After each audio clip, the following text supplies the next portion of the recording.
The story begins with the awakening of the main character in a completely unknown place. In front of him sat a beautiful girl with big bright eyes. She joyfully began to inform the young man that he had finally woken up. This guy was very surprised. He did not understand where to be and what kind of situation he was in. Shu King quickly jumped away from the unknown young lady, and she, being in bed, crossed her legs, lit a cigarette, and said that the effect of the drug ends too quickly. The guy immediately realized that he was poisoned. Most likely something was mixed into his drink. There was a fog in my head, and the picture was a little blurry before my eyes. The girl's name is Isekai'd. She has dark brown hair, and she is dressed in a light dress that looks like a nightgown. And then the hero realized that he had been reborn. He began to remember how 300 years ago he accidentally fell into the fairy tale world on Mount Qingcheng, and after that he began his journey of cultivation. It was a long and difficult path, accompanied by endless jumps in the development and growth of personal level. In those days, the young man looked completely different. He had long hair, and he was dressed in a light robe, which was worn only by worthy persons. During these 300 years, Shu King worked hard to find the meaning.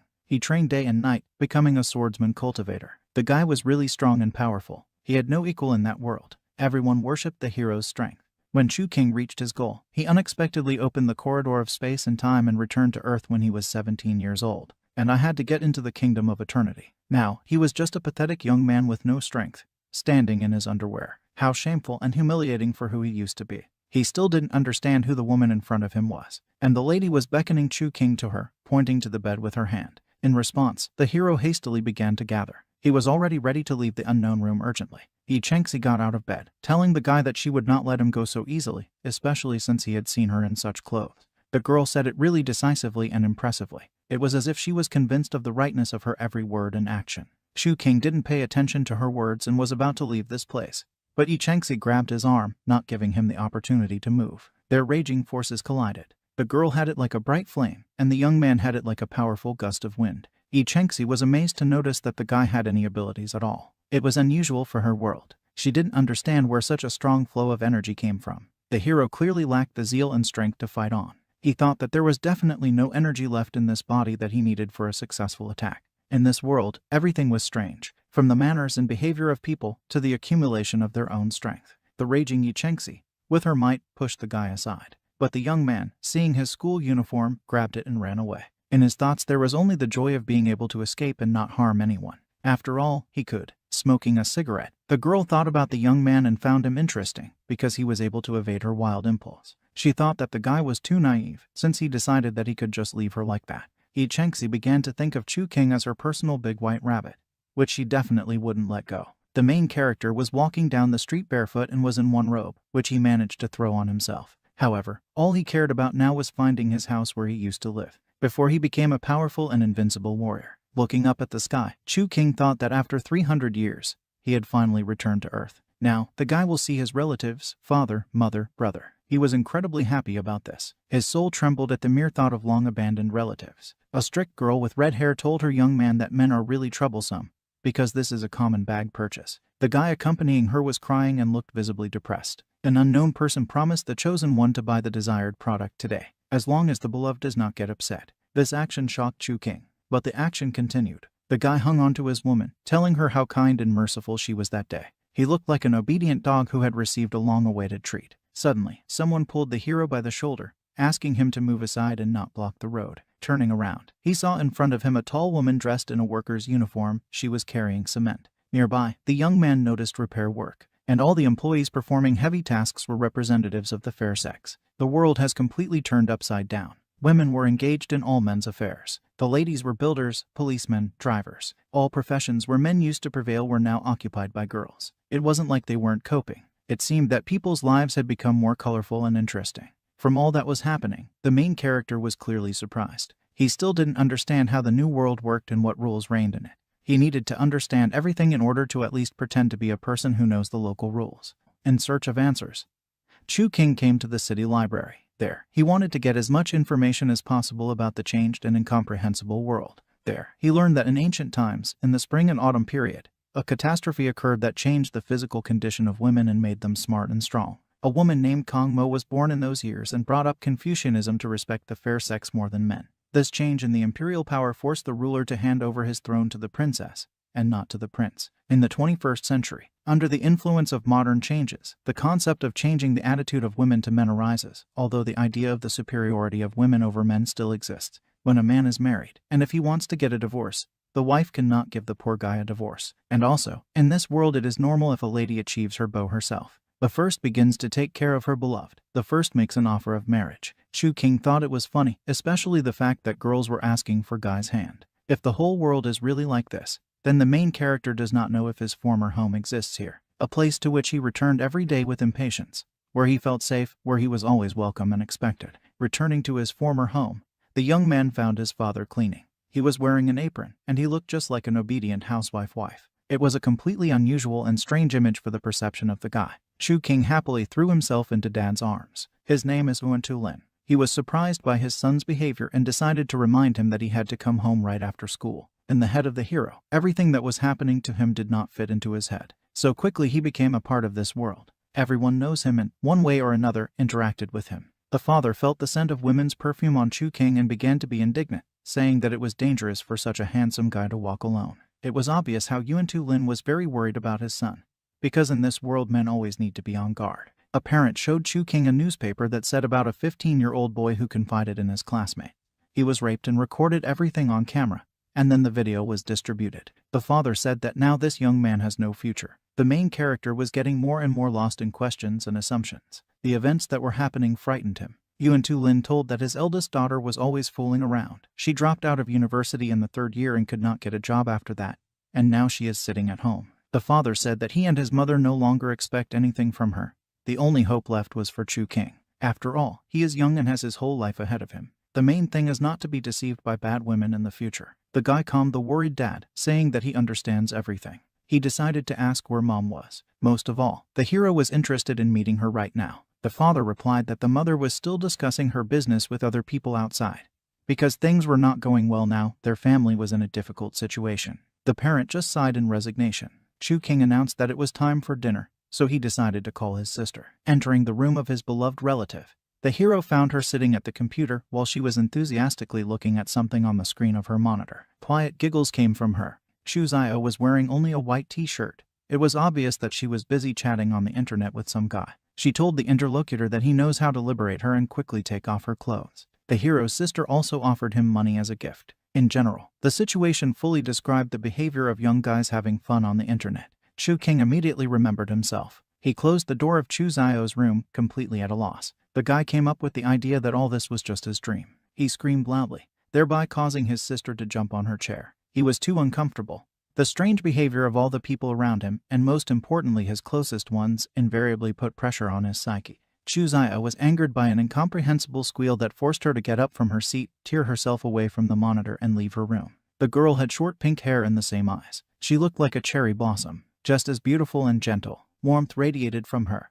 Mu King informed his sister that he had to hurry up and go downstairs, because his father was inviting everyone to dinner. He also asked about what she had just watched in her room. Shu Zio said that it was a live broadcast for adults, on which she admired a handsome man with a hot body. The girl continued to share her impressions, because looking at the unknown handsome man from the ether, the girl got incredible pleasure. The lady said it was too early for little kids like Chu King to know. Next, she decided to listen to her brother and go downstairs. Shu King was still impressed by the strange behavior, because it was unusual for his sister to do such things before. During a late dinner, Chu Zio came down to Lin and his son. She was dressed in a lovely black outfit and said she was going to have dinner with friends, warning of her late return. The girl asked to give Dad 1,000 yuan. Lin was wary and asked his daughter what she would do with her friends. Chu Zio replied that she was offered to open a joint business, so she went to discuss everything with colleagues. The father of the family gave the girl money, saying that she should take an example from her brother. After all, if Chu Zio was at least half the same as Chu King,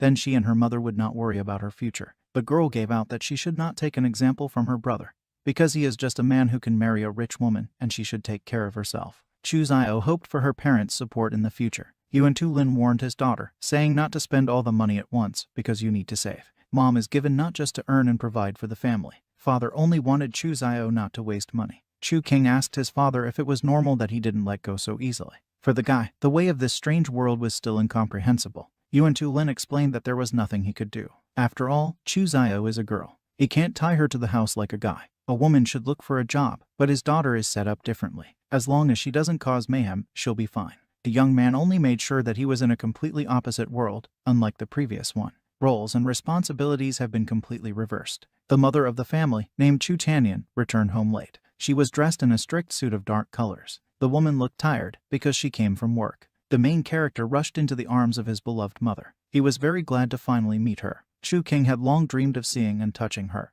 The woman was surprised by such tenderness from her son. She asked what happened to him and decided that the guy didn't have enough pocket money. Chu Tanyan handed Chu King a wad of money and walked on. The hero remembered that his mother used to be a stingy person. He often deceived her to beg for 10 yuan to go to an internet cafe and play games. Now the young man watched as the woman herself willingly gives him funds. Chu King handed the lady the received bills back, saying that he did not need them. Chu Tanyan said sweetly that the guy should keep them for himself. Their family is going through difficult times, but this will not affect their beloved son. After all, his academic performance is the best reward for his mother. The woman did not find her daughter with her eyes and asked about where Chu Zio was. Yuan Tulin said he didn't want to talk about it because this girl does whatever she wants. Chu Tanyan, sitting on the sofa, said that Chu Zio was still fooling around and that was not why she had raised her all these years. Soon, the daughter should realize the importance of her future responsibilities as the head of the family. The father, of course, agreed with every word of his wife because, as always, she is right. Chu King, watching this picture, thought that even though it was a parallel world, he could not see his parents like this. Chu Tanyan said that boys should be bright and girls should be bad. Let Chu Zio walk. It's not a big problem since she's still their child. The husband recognized his wife's rightness in everything and was already ready to cook his beloved dinner. A real family idyll reigned between them. The main character began to remember that he had already seen a similar scene in a recently read work. There was a couple of blonde newlyweds, where the girl was the main one in the relationship. She affectionately called her lover and was always the first to take steps. Chu King felt sick just thinking about it. And now, all of this was the reality he had to live in. He still could not come to terms with such a reality.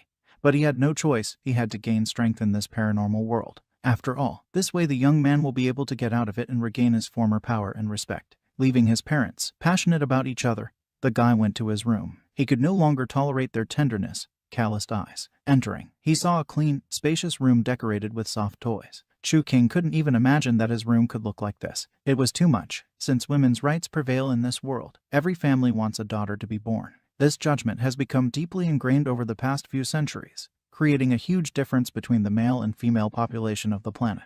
There are still tens of millions of single women in the country. Girls who want to get married should have a house and a car so that they get wonderful spouses. And men, as long as they are beautiful, will be the target of hunting for women. Looking at himself in the mirror, Chu King realized that with such a pretty face, he would become a desirable couple for many women. On the one hand, this is a big plus, and on the other it is constant acquaintances and offers. But it didn't matter now. Opening the drawer of the dresser, the hero found in it countless love letters addressed to him. He decided that he had become a school celebrity in Jinmen's second high school. Love messages did not fit in the box, falling out with every movement. Chu King settled comfortably on the bed and decided to cultivate hard to leave this world as soon as possible. The energy here is very rich and strong. Therefore, the guy decided that with her he would be able to restore all his lost skills and abilities that he studied. Finally, he will be able to do useful work. This was also his main goal. Chu King began to release his energy strenuously, uttering words so that the corridor of space and time would open and return him to the past world. A world where everything was the same.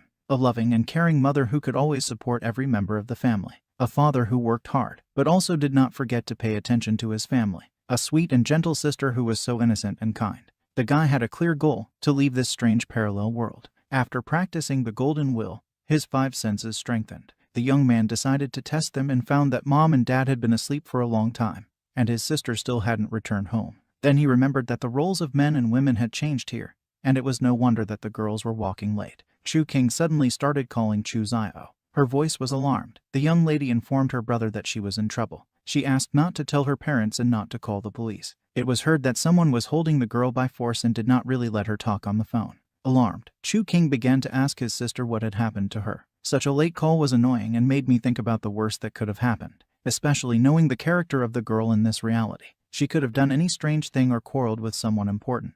The guy had a lot of guesses and ideas about this. It remained only to calmly listen to everything that his sister would tell him now. She said that she had a black bag under her bed in her room and asked me to bring her to the Crescent Bar. The name of the street the girl did not have time to finish. Her phone was taken away. Such a sharp break in the connection brought the worst thoughts to the young man in his head. The sister was definitely abducted by someone. Perhaps this someone was a very serious person. An unknown female voice told the guy that if he wants everything to be fine with his sister, he needs to bring a bag to the 302nd room. At this time, Chuzayo was really kidnapped and locked up in some club. She was being held by several girls, and a certain person with blue hair and a short haircut was standing on top. The blue-haired woman was wearing shorts and a tank top. She looked like some kind of punk. A dangerous situation was developing.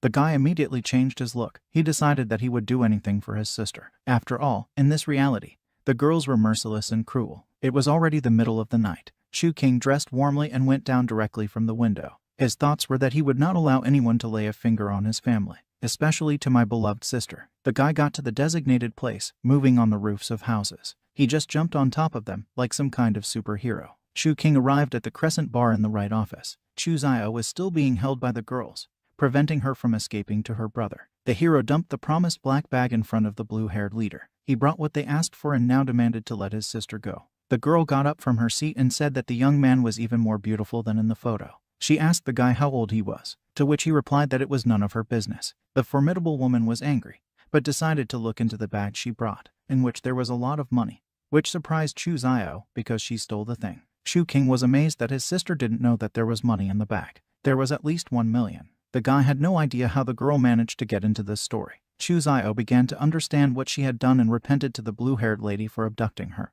The girl said that she did not know the owner of the funds, because Zio Lin told her that these were her personal belongings and asked her to keep them for a while. The blue-haired woman told Chuzayo to shut up, because no one dares to steal her money. She explained that Zio Lin pretended to work for her, but in fact brazenly stole funds. The strict lady took her thing and ordered the girl to be released. She told her to leave immediately before she got even angrier. Chuzayo happily hugged her brother, thanking her abductor. They were about to leave when the woman stopped them, saying that Mu King was not allowed to leave the building. The girl was confused. She understood that they would not leave just like that. The blue-haired woman said that Chu King looks good, and Chuzayo can leave, but her brother will stay. The woman clearly liked the young man. She began to smile nastily, in which she was supported by other nearby ladies. Chuzayo shielded the guy with herself, saying that she would not let anyone touch her brother. She asked not to involve the young guy in the affairs of women. After all, she perfectly understood all the risks, especially considering the gender of Chu King. The kidnapper started laughing, saying that if she let her brother go, then Chuzayo would have to stay here and work hard. Her words did not inspire any confidence, only more alerted. Without hesitation, the girl replied that she would stay at the club. She asked Chu King to go home first, promising that she would come back later, because he was a man. It was dangerous to be here and only she could solve this problem. Chu King revealed that he had moral qualities that would not allow him to leave the girl alone in trouble. He proudly stood in front of the blue-haired woman and asked if the woman would allow him to stay. The guy knew that he could handle a bunch of arrogant girls. The enraged lady thought that the boy definitely wanted to die. She promised to starve him and threatened him with all kinds of bullying. Chu King easily slapped the annoying woman right in the face. The unexpected impulse of power scared his sister. She definitely did not expect this. The brother she always protected gives out such unnatural things. He was her protector now. The blue-haired woman swung her fist, releasing her energy at the guy, and he responded in the same way. He realized that women in this world have great power, received an unexpected rebuff. The blue-haired woman ordered her followers to attack the young man. Chu King only grinned and jumped into the air, knowing that it would not be easy for them to deal with him. The guy scattered his opponents, like a whirlwind, all over the room. They lay motionless on the floor, unable to get up. Chu King, shaking off his hands, told his sister that everything was over and they could go away. The blue-haired woman found the strength to stand up and now threatened the young people with a gun. She said that if they took one more step, she would shoot. She wondered which was faster, bullets or a young impudent youth. Chuzayo began to cover her brother with her body again, begging the woman to stop because the young man had absolutely nothing to do with it. But the blue-haired woman was determined. She was ready to kill the girl right now. Chu King gave out that he was ready to give himself up for service if she wanted it so much. At that moment, a girl with long dark hair appeared, with whom the hero woke up in this world. She was wearing a beautiful red dress with gold patterns. The lady was surprised by such an interesting sight and at the same time saddened that she was not invited. The girl, as always, was impressively smoking a cigarette. She was slowly but surely approaching the heroes. A lady friend called out to Chu King, and he immediately began to remember those moments spent with her. The guy still didn't understand who she was and what she wanted from the hero. Chu King asked the girl why she was here. He did not expect to see her in such a place at all. She replied that she was the owner of this club. The lady said that she was taking the young man to her, and told the blue-haired woman to go away. The hooligan girl was taken aback by such a statement. She thought that the hostess had just gone crazy. This was a clear violation of the rules of their company's establishment. The owner was angry at the subordinate. She ordered to take her away, cut off her arms and legs, and throw her out into the street. The blue-haired woman clearly did not expect this and was very scared. She knew the character of the hostess perfectly well, but sometimes she crossed all boundaries. She immediately began to apologize to Mrs. E. The flighty girl quickly admitted her mistake in a harsh statement, but still considered the hostess crazy. The domineering woman ordered to cut off one arm and one leg of the unfortunate woman. Her gaze radiated hatred. She was seriously intending to deal with an old acquaintance. Her expression abruptly changed from anger to mercy. The girl turned to Chu King, telling him that the massacre of the blue-haired woman was a gift for him. The guy was stunned. It was a rather unusual gift, the strangest one he'd ever been given. Chu King asked the girl why she was helping him. The lady gave out without hesitation that he was the first who dared to talk to her like that. This young man hooked her. She liked the guy very much. He was different from all other men. Chu King was a valuable find for her. She immediately decided that the young man would become her 36th boyfriend, to which Chu King immediately refused. He said that the young lady was not his type, and also, the guy himself could do fine without her help. Moreover, hardly anyone wants to be with a girl who has so many lovers. The lady gave out that Mu King was too arrogant, since he wanted to defeat her subordinate, because he was just a pathetic weak man. With his small and weak body, he was simply helpless. He mentioned that no one dares to compare him with himself. There was a complete dissonance in his head. For the first time in his entire life, a guy is being belittled and compared to the opposite sex. Now, he feels in the girl's place. The cruel hostess only silently watched the dialogue of relatives. She understood perfectly well that despite all the arguments of the young man, he would be in her power. At least, the woman wanted to believe it, because all men became hers, if she only wanted to. The sister whispered to the guy that he carefully considered his words in front of such a strong woman, and also did not dare to be impertinent to her. Zio was really worried about her brother. She still thought of him as a little boy who should always be protected and supported. The domineering girl decided to test her strength with Chu King. The guy, as a duel, offered arm wrestling. He added that if his opponent loses, she will have to leave the young man alone. The woman reminded Chu King that he was just a pathetic man who dared to challenge her. It was necessary to make sure that the guy was definitely ready, provoking him with such sharp phrases. Chu King decided to confirm his opponent's intentions. The thought came to his mind that the girl was experiencing fear. The snide woman laughed and said she was not afraid of anything. She has no equal. Such a determination of the young man caused only laughter and contempt from the lady. She made a condition that if she won, then Chu King would have to become her boyfriend. It was the only thing she wanted. The woman was confident in her superiority. Without hesitation, the guy agreed to the offer. He didn't have much choice. There was a clear intention in my head to win and prove my strength to everyone. The rivals sat down at the table opposite each other. A real fight was beginning. The watching girls began to actively discuss the strange, in their opinion, young man. After all, no one had ever dared to look the lady in the eye before, let alone challenge her to a duel in set conditions. One said that this little boy was doing it pointlessly, because he didn't have a single chance. The second one said that men are made of water, and women are made of iron. The third wanted to eat this handsome man whole. The lonely young man looked too sweet. Chu King thought that women in this world are really very strong, and, at the same time, looked down on the male sex. The hostess of the bar told the guy that she would make him feel the gap between the female and male sex, because it is like the gap between heaven and earth. There was a shout about the beginning of the fight, and the opponents clashed on their own. It was very hard for Chu King. He thought that the young lady was incredibly strong. The guy concluded that women in this world are really unusual and delightful. The young man directly told the woman about her outstanding strength. But he is also not as simple and weak as it seems. An unimaginable light energy began to come out through Chu King's hand, which flowed down his wrists like a snake hunting for a victim. The guy put the girl's hand on the table with a bang, winning this match. Now he felt completely confident in himself. Finally, the hero proved what he wanted. He counted on the fact that other representatives of the fair sex would treat him at least respectfully. Chu King stood up from his seat and reminded his rival not to forget their agreement, and he won a crushing victory. The guy took his sister by the hand and began to leave the building. The watching girls began to whisper that they were fascinated by such a strong boy, because an ordinary person cannot have such strength, but there was also the thought that the hostess of the bar simply succumbed. The women did not notice that she was particularly resisting. An oppressive atmosphere reigned around the young lady. One of her assistants offered to tie up the boy, but the mistress slapped her a ringing slap in the face. After all, it was humiliating, and she hadn't lost yet. Following the departing guests, the woman told Chu King that he surprised her, but he should not forget that it is better for such a little boy to hold on to strong female wings. She reminded me that her offer to become a lover is still valid. As long as the young man agrees, he will be her boyfriend. In Jinmen, no one will dare to touch him in the future. It was a pretty lucrative offer for the guy, but he told her that a man shouldn't cling to a woman. After all, they have their own hands and feet, and they can build their future on their own. The club's visitors paid attention to such a statement. One of the girls said that the guy is not all right with his head. The men around her only supported the woman. The hostess of the bar said that from ancient times to the present day, men are oppressed by women, girls are the footsteps of the world. It is the female half of the population that governs the change and development of society. It is women who are responsible for the ups and downs of the world. The domineering lady clarified that even children know this. There was no need for her to explain such obvious things. One of the girls gave out that there was absolutely no use from people like Chu King. She did not deny that extraordinary men, but women who bring more benefits are more useful to society. Such words touched the young man and made him turn back. He stood right in front of the lady and said that he did not understand what the problem was. Chu King said that he knows that a person is constantly striving for development. He cited as an example that men do not bring Wugu to sue with the 50 rules of Guanshan. The guy explained that a man means to lie on the lap of a beautiful girl and then get up and kill human rights. He said it quite convincingly. After saying that, Chu King turned around and headed for the exit.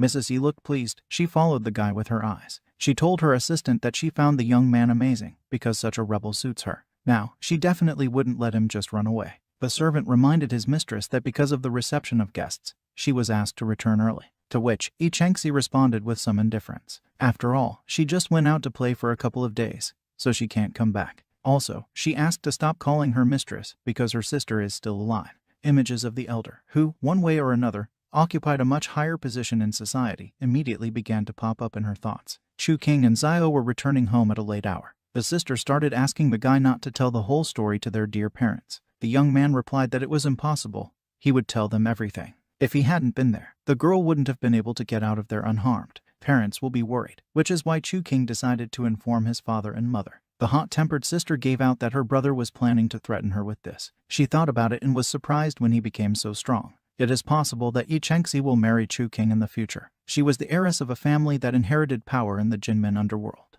If the young man marry her, then she will help Xiao. Also, the woman is only a few years older than the guy. She was a great match for Chu King. The young man was angry at such a statement and said that if Xiao said one more word, he would bring her back to the bar. He was really angry at such praise of his recent rival. That woman was too arrogant. The guy didn't even think about marrying her. After returning to the house, Chu King locked himself in his room and began actively cultivating. And his thoughts were the desire to reach his previous level of improvement faster. After all, his current strength is still not enough. Now he can only hear and see clearly, because his 5 senses are very sharpened. At this time, Xiao, turn on your computer and turn on the adult live broadcasts again. She was enjoying watching, and Chu King saw and heard it all. The guy remembered his sister in the original world and concluded that this Chu Xiao was much worse. Her behavior and manners left much to be desired. Morning came. The main character was on his way to Jinmen High School. It looked big and spacious. All the buildings were made in a light shade. There was a beautiful garden in the courtyard, where a lot of guys were walking. All of them were rushing to the educational institution. On the way, Chu King was hailed by a strange short guy who was gracefully running after him. The hero remembered that it was his best friend named Lin Dong. He looked a little overweight. His hair was tightly combed back. Lin Dong grabbed Chu King's hands and asked a friend about what he did yesterday, because she did not answer his calls. The guy looked out of breath and tired. His appearance was slightly careless. That's what repelled the hero. Chu King immediately snatched his hands out of his old friend's grasp. It was very unpleasant for him, but he tried not to show it. Pulling on the right mask, the guy pretended with all his might that everything was fine and he didn't want to escape right now. Lin Dong asked a friend why he was acting so strangely. He was already starting to worry if everything was fine with his friend. After all, they usually had fun together. Chu King convinced his friend that everything was fine and hurriedly left. It was in his mind that this sissy was not his best friend at all. There was a friendly atmosphere in the hero class. The guys talked to each other. The girls were playing with a ball and giggling merrily. Everyone was involved in something. Of course, it was clear how the male and female roles changed. The guys were sitting at their desks and laughing sweetly, and the girls were more active. Chu King began to think that because of this strange and incomprehensible world, he increasingly wants to lose his sight so as not to see such a thing. The hero looked depressed. He was sitting alone at his desk, not talking to anyone. He still couldn't accept what was happening. Suddenly, he was disturbed by someone's fingers that were so insistently touching him on the shoulder. He didn't expect anyone to dare approach him at all, let alone touch him with their hands. Looking back, the young man saw a beautiful girl with blue hair in front of him. Her glasses didn't hide her big shining eyes. The young lady radiated light and warmth. She looked at the hero with tenderness. It was obvious that she wanted to say something. The unknown awkwardly asked Chu King if he felt bad, because he looked like that. His suppressed aura spread throughout the class, making them worry. This girl was the head of the class. Her name was Song Kaojin. Chu King replied to her that he was fine, explaining his mood by not eating breakfast, which made him feel slightly hungry. The guy decided that this was the best excuse. Song Kaejin confusedly offered the young man a bun.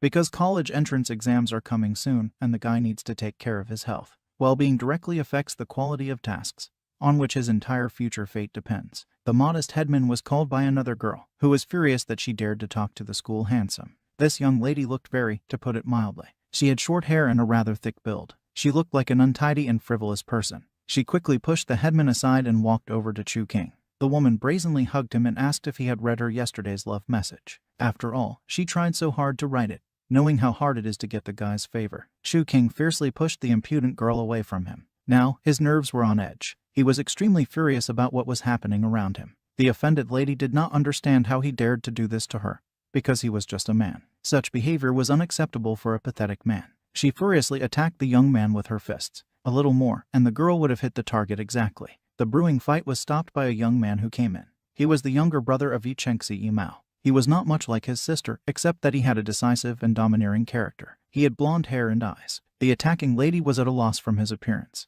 Imao told her to get out quickly while he was still kind. Classmates were really scared of the guy who came. They knew his character, inherited from the Yu family. Everyone started moving away from him. The impudent girl shouted that she would do as he asked, just because she knew who his sister was. Only out of respect for her and her influential family. After all, they and their influence were known to everyone. Imao approached the hero and said that they had something to discuss. He had moderated his ardor and looked much calmer. The guys went to the roof of the school. Imao started talking about how she really regretted yesterday's incident. He had heard that Chu King had been captured by his sister. He even tried to find the guy, but lost track of him. Imao began to recall yesterday's events, in which he gave Chu King to his sister, promising that she would take him home and then pledged to bring the young man back. Of course, Mao believed his sister Isekai'd. After getting into the car, Isekai'd quickly picked up speed. She offered the guy water, explaining that there were no other drinks in the car. Chu King drank it, and then woke up on a motel bed. He began to realize that the woman had put something in his drink. Imao was very. He said that if he had known this would happen, he would not have asked his sister to take him. Chu King reassured him, saying that everything was fine. He doesn't blame the guy for it, who was completely not involved in it. The hero invited him to return to class. After all, the lesson was about to begin. It was unacceptable for the guys to be late. It was the end of the school day. Chu King was leaving the school. He looked a little depressed, yet the events that are happening do not give him peace. In his place, anyone would feel that way. Chu King noticed a car honking at him. Isekai'd was sitting in it. She offered the guy to sit down with her. He didn't understand why he would do that, especially after what he went through because of her. The young man could not understand why the girl still continues to pursue him and give him no rest. He bumped into her just everywhere, and she was too pushy. Isekai'd said that the guy should think about his family, namely, a successful marriage to a wealthy woman. After all, such a goal was pursued by all men. Having secured the girl, they could lead a calm and carefree lifestyle. Chu King only grinned back at her, remembering the rules and judgments of this world, did not dare to say anything against. The main character decided to get in the car to a demanding woman. She literally put pressure on him with her energy. Isekai'd said that the guy was behaving well and obediently. So, she likes him more and more. The girl was convinced of her feelings for him. Chu King said that the girl made a mistake when she decided to threaten him and his family. But she could just visit the guy and calmly discuss everything, tell him about her intentions. The woman said that this was not a threat at all, because she really had serious feelings for him. The young man replied that even if it were so, she should not mention it. After seeing the strange crystal in the car, Chu King started touching it, which caused it to explode with a bang. The woman sitting in the car was very surprised, and the guy hung over her and reminded her that she should understand the consequences if she dares to threaten him. Dumbfounded, Isekai'd said that she could help his sister and mother, because she knows that there have been problems in his mother's company recently. Chu King was surprised. He didn't want to be pitied. Isekai'd quickly changed and said that it was because the guy was connected to the underworld. She will pursue him openly. The girl offered to become friends first, and then she can help his family's business. Chu King gave a positive answer without hesitation, saying that he agreed to become friends. He approves of her intentions, but warned her not to joke like that anymore. Without giving Isekai'd time to think, the young man began to hurry her, because it was time to come home a long time ago. She remembered that she had long wanted to ask Chu King if he practiced ancient martial arts. After all, it was immediately evident from his unusual abilities, which were taken from no one knows where. The guy answered in the negative. He didn't want to give himself away yet. The young man decided to ask about whether men in this world can cultivate. Isekai'd didn't believe that the hero didn't have any abilities. After all, his strength is not like other men. She found out information about him, but found out that his family is not related to martial arts. The girl did not want to put pressure on the guy. If he does not want to tell, then let him be silent. After all, this is his secret. Before Chu King could be surprised, another car crashed into their car, causing a violent collision. Their car flew off to the side and rolled over several times. Isekai'd was badly hurt, but she continued to worry about her companion, wrapping her arms around him. The woman saw blood on her palms. It belonged to the young man. The guy covered her with his body, thereby getting more injuries. The woman was surprised to see the young man above her and realized what he was willing to do to save her life. He grabbed Isekai'd and kicked down the car door, saying that he needed to get out now urgently. The young people didn't have time for unnecessary conversations. The girl continued to worry about the guy's wounds because they looked very serious. She insisted that Chu King visit the hospital, but the young man, with a serious expression, said that now was not the time because silhouettes of women appeared in front of him, getting out of the car that hit them. The car was clearly cargo. It looked big. 5 women got out of it with batons in their hands. They were aggressive. Isekai'd, despite her poor condition, tried to protect Chu King. She viciously growled to the hooligans about how they dared to attack and injure her boyfriend.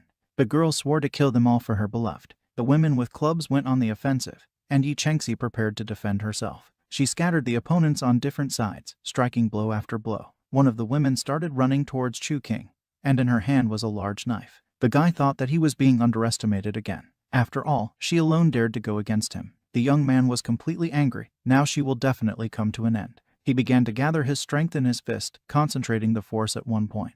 After what these hooligans did, the hero was determined. He needed to deal with them as quickly as possible, while protecting his new acquaintance. Chu King drove his fist into the opponent's stomach with force. This powerful blow caused her to fly away for quite a long distance, completely immobilizing the girl. She could only suffocate, lying on the asphalt. At this time, Isekai'd was in the epicenter of the entire battle. All the remaining women crowded around her, attacking one after another. They even started making fun of her, realizing that she could not cope alone. Noticing this, the protagonist took his opponent's knife and hurried to help Isekai'd. If he hadn't arrived in time, a terrible thing could have happened. No matter how strong the girl was, she would never be able to cope alone against such a crowd. With one blow, he knocked almost all the women back, forcing them to retreat. Those who remained on their feet were only at a loss and did not have time to decide anything, as they were attacked by the beautiful Isekai'd. She struck with both palms. All the opponents were defeated and lay pathetically on the ground, unable to move. They couldn't even make an escape from the furious heroes. Isekai'd and Chu King were notably battered after the accident,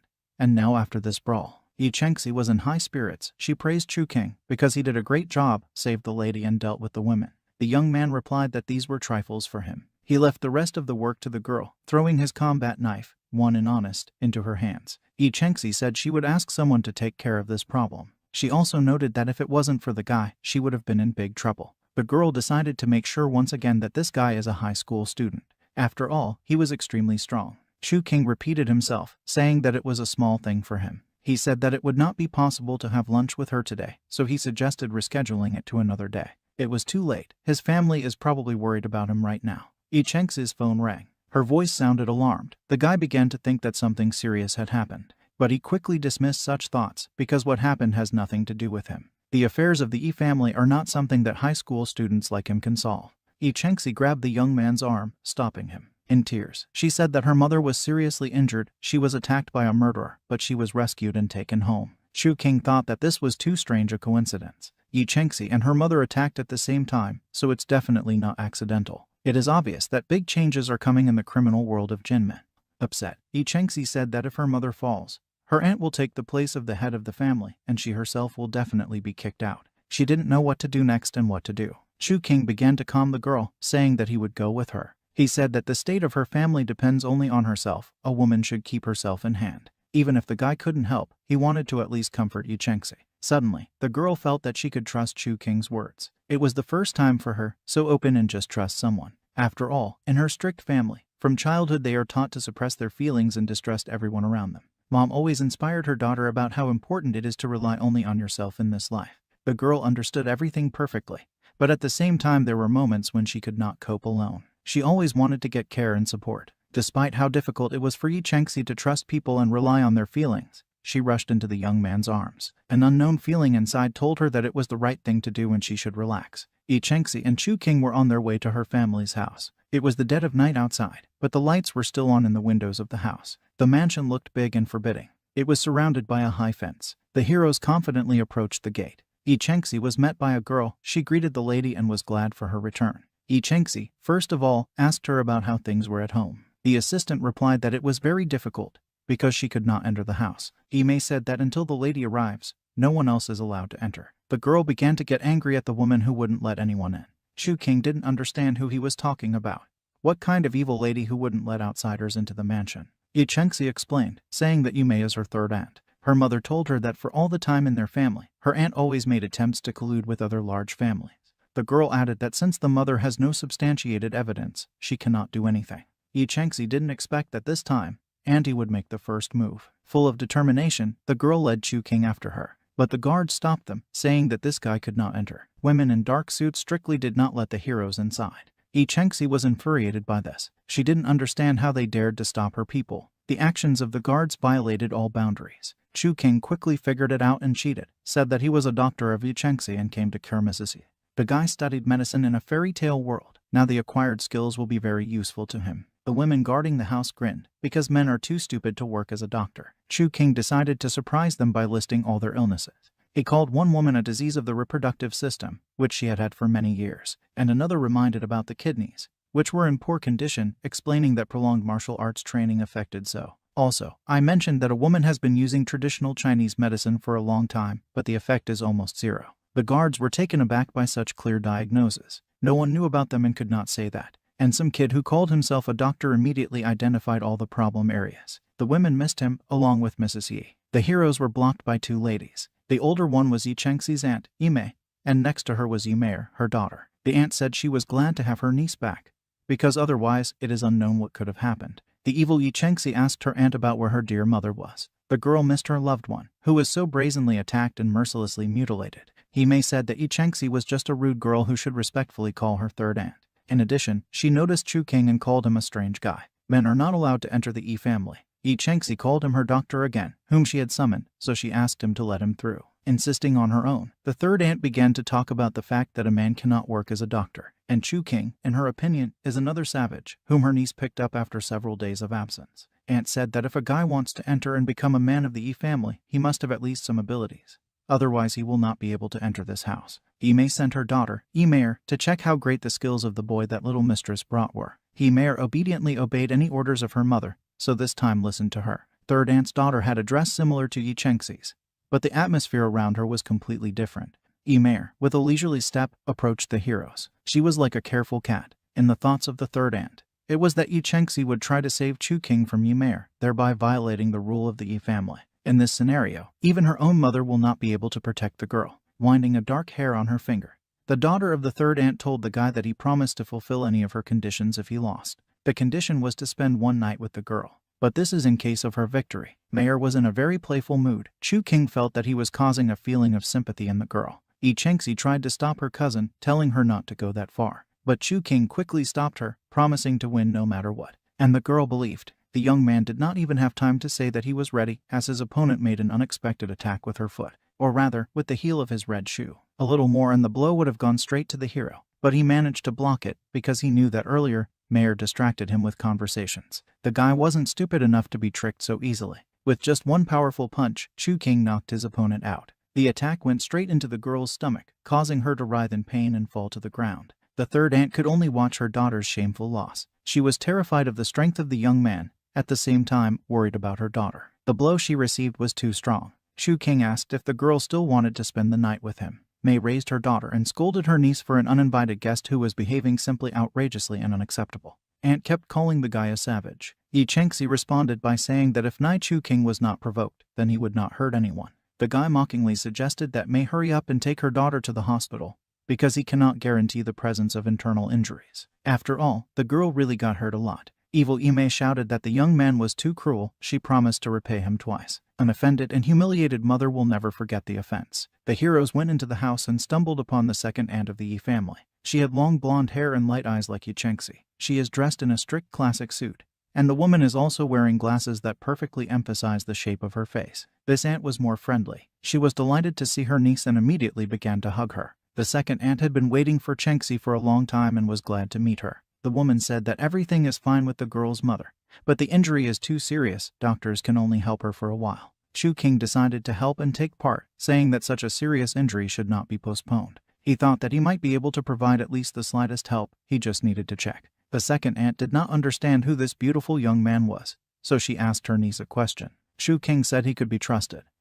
Isekai'd added that the guy is her friend because when she was attacked, he rescued the girl. And also, he is a doctor, so he should definitely examine the patient. The blonde aunt decided to trust the girl. In a bright room, a dark-haired woman was lying on a large bed. Isekai'd immediately rushed into her arms because it was her mother. The recumbent woman did not understand what the man was doing in their house, in her room. He explained to her that he was a doctor, and Isekai'd had instructed him to cure his mother, so he asked her to show the injuries on her body. Seeing Isekai'd's mom, Chu King remembered his parents, because instead of being in the family's house, he should already be at home. Now he couldn't think how to explain everything to mom and dad, especially since it's not safe for a man to walk at night in this world. Isekai'd's mother laughed, because she thought that the guy would definitely not be able to understand her trauma and help. Therefore, she ordered the second aunt to escort the young man to the guest room. A busy woman, though sick, but no one cancelled the case. The second aunt pointed to the door that leads to the exit. She was already going to take the guy to where she was told. Isekai'd begged her mother to let her be examined by the doctor who arrived.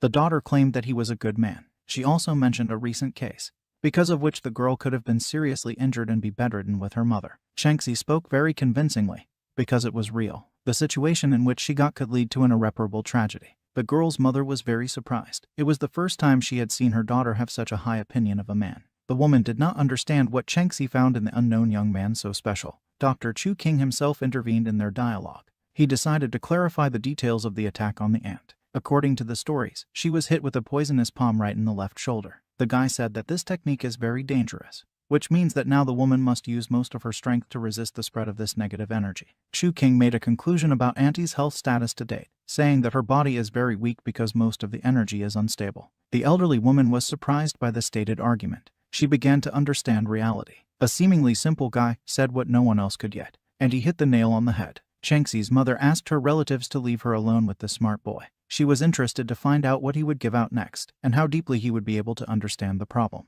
The second aunt took the curious niece out the door, because she did not want to let her mother go. Left alone, the head of the Yi family thought that Chu King had no good intentions at all. Therefore, she asked about whether the Lai family had sent him here, as well as about his intentions for the light of Isekai'd. A loving mother could not ignore such a strong passion for her daughter. Chu King replied that he was definitely not from the Lai family. He said that a woman should ask her daughter for what purpose he was brought here. He added that if he hadn't saved Isekai'd at the time of the accident, she would have been dead long ago. After a little reflection, the woman decided to believe and trust the young man. First of all, because her precious daughter believed him, and nothing else is needed. The head of the Yi family decided to show her sent-back wound to the guy who promised to help her. She warned him that if he dared to do anything to Isekai'd, the formidable mother would not tolerate such a thing and would arrange a brutal massacre of the poor student.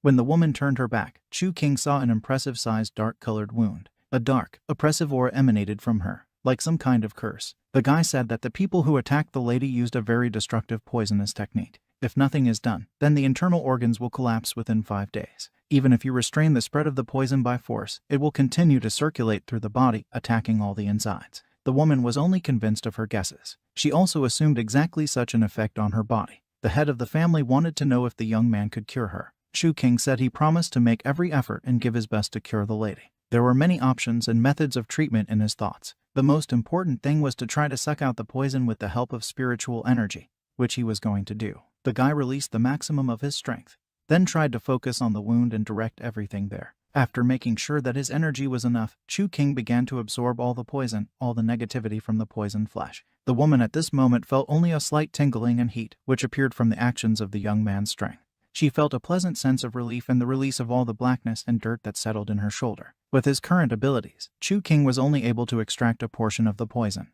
He didn't dare to suck it all at once, as he has no guarantees. The guy immediately made it clear to his patient so that there would be no questions later. The woman was slightly surprised by the young man's abilities, because no one before him could do absolutely nothing. Without him, she would have just continued to wither from the disease. The hostess of the house said that she feels much better now. She was very grateful to Chu King, so she tried to find out how she could help him. The woman did not want to remain in debt and wanted to respond with kindness to kindness. The guy said he didn't need anything, because he and Isekai'd are friends, he just had to do what he did. There is no other way, because he is a man and should be responsible for his words. At least that's what he thought, having completely forgotten about the realities of this universe. Standing outside the house, Isekai'd thanked the young man for the work he had done. She would never have thought that he would actually be able to heal her mom's injury. The girl could not express her gratitude in words, so she just reached out to hug the hero. She whispered to him that she could give him one nice gift if he stayed with her today. Chu King pulled back a little from Yi Chengxi's proximity, politely refusing the offer to stay the night because the parents would be very worried if they found out. He and his sister had already disappeared at night to no one knows where, so also the beloved son will not return home until the morning. When the guy got into a taxi, the girl told him that in the end, he was a good and obedient child. This behavior was worthy of a young man. Chengxi did not forget to mention the beauty and charm of Chu King. Therefore, she warned him about caution in dealing with other girls who could so easily take her lover away. The hero began to examine the remaining clot of the sucked poison on his hand, thinking that it was like a curse so it could not be removed with the help of his current powers. The guy remembered that in the magical world there is an elixir that can eliminate this poison. He began to think about the possibility of distillers in this world that could make an elixir, like in the fairy world. Chu King tightly clenched his fist, along with the tight strength he had picked up. He clearly decided that he wanted to deal with this problem once and for all. In the morning, there was some kind of commotion at the high school near the playground. The guys shouted the girl's name, joyfully supporting her basketball game. They were all fascinated by her beauty. The lady who practiced so hard with the ball looked simply divine. She had long purple hair tied up in a careless ponytail. Despite the sweat-soaked uniform, the girl outshone everyone around. Her name is Tang Qian. The main character began to remember her as his first love, his first girlfriend. The guys who so fiercely supported the girl in the game now began to shout even louder. Chu King felt uncomfortable with this atmosphere. He thought it was different from his previous life. They were unfamiliar with Tang Qian in this world. He didn't want to feel embarrassed in front of her. Suddenly, the girl stopped the departing guy. She asked if they had met before. Chu King refused, saying that they study at the same school, so they more or less met face to face. Tang Qian made a serious look. This answer clearly did not suit her. Such a facial expression reminded the hero of her in a previous life, because she always liked to dig deep into information. The girl offered the guy to play basketball, was ready to teach him if he does not know how, because she is a professional in this business. Chu King abruptly snatched the basketball from Tang Qian's hands and began performing various tricks with it. Of course, he knew how to play perfectly, so he accepted the lady's offer. The girl offered a real competition, and if she loses, Chu King will have to become her boyfriend. If the guy wins, then Tang Qian promised to do whatever he wants. The students started talking about Tang Qian dominating the coolest students in the whole school. Anyone would feel the happiest person if the opportunity to play basketball with a girl turned up. The enthusiastic gazes of the crowd were directed at the playground, where Tang Qian successfully bypassed her opponent, along with the ball. She easily managed to throw the first ball into the net. Seeing the surprised look of the guy, the girl said that for his sake, she would not give in and would play seriously. Admiring viewers shouted words of support for Tang Qian, saying that she would certainly become Chu King's girlfriend. He seems to be in deep trouble. Chu King said that he was getting more and more interested in playing with a girl. He liked her, but right now he was only thinking about how to beat her. Tang Qian quickly moved around the playing field, along with the ball. At first, the guy could not follow the movements of his opponent. The girls were already approaching the ring to throw the ball there, when the guy intercepted it and threw it aside. It happened because he managed to jump higher than she did. The observers were shocked, because no one had ever beaten the school star Tang Qian. The girls were falling more and more in love with Chu King. They didn't believe that a high school student could be so awesome. The ladies were already preparing to write a bunch of love letters to the guy. After intercepting the ball, Chu King said that it was his turn to lead the game. The guy quickly ran to the ring. He easily jumped over Tang Qian standing next to him and hit right on the bull's eye. All his movements were as if planned in advance. It was a clear hit. Upset, Tang Qian said that she had lost. The girl looked very depressed, because this was the first time with her. Only a few managed to beat her, and then it was only women. After a little reflection, the young lady decided to ask the young man what he wants, because she promised to fulfill any desire. The young lady was not going to give up her words. Chu King gently touched the girl's cheek with his hand and began to lightly stroke. He offered Tang Qian to take care of her. The guy wanted to take the initiative in communicating with the lady himself, as he was used to. But everyone around did not understand such a strange desire. For them, it was completely nonsense. The guys standing next to him were surprised at first, and then they began to understand his desire to dominate. This was rare among men. It was unusual and unnatural, but they even liked the idea. Tang Qian laughed and said that Chu King had to be really strong to take care of her. After all, she was not an ordinary girl, the most popular in school. She had never had any problems with male attention, and such a strange proposal only amused her. She wanted to see what the young man was capable of, and how far he was willing to go for her. Chu King did not understand such a proud and self-confident behavior of his old friend from the past. He began to remember that she had never been like this before. The main character went back to the Yi family's house to continue treating the lady. He, as always, gathered all his strength and began to persistently suck the remaining poison out of his aunt's back. Chu King began to realize that after he healed the woman, he had made a breakthrough in his aura and spiritual body by 30%.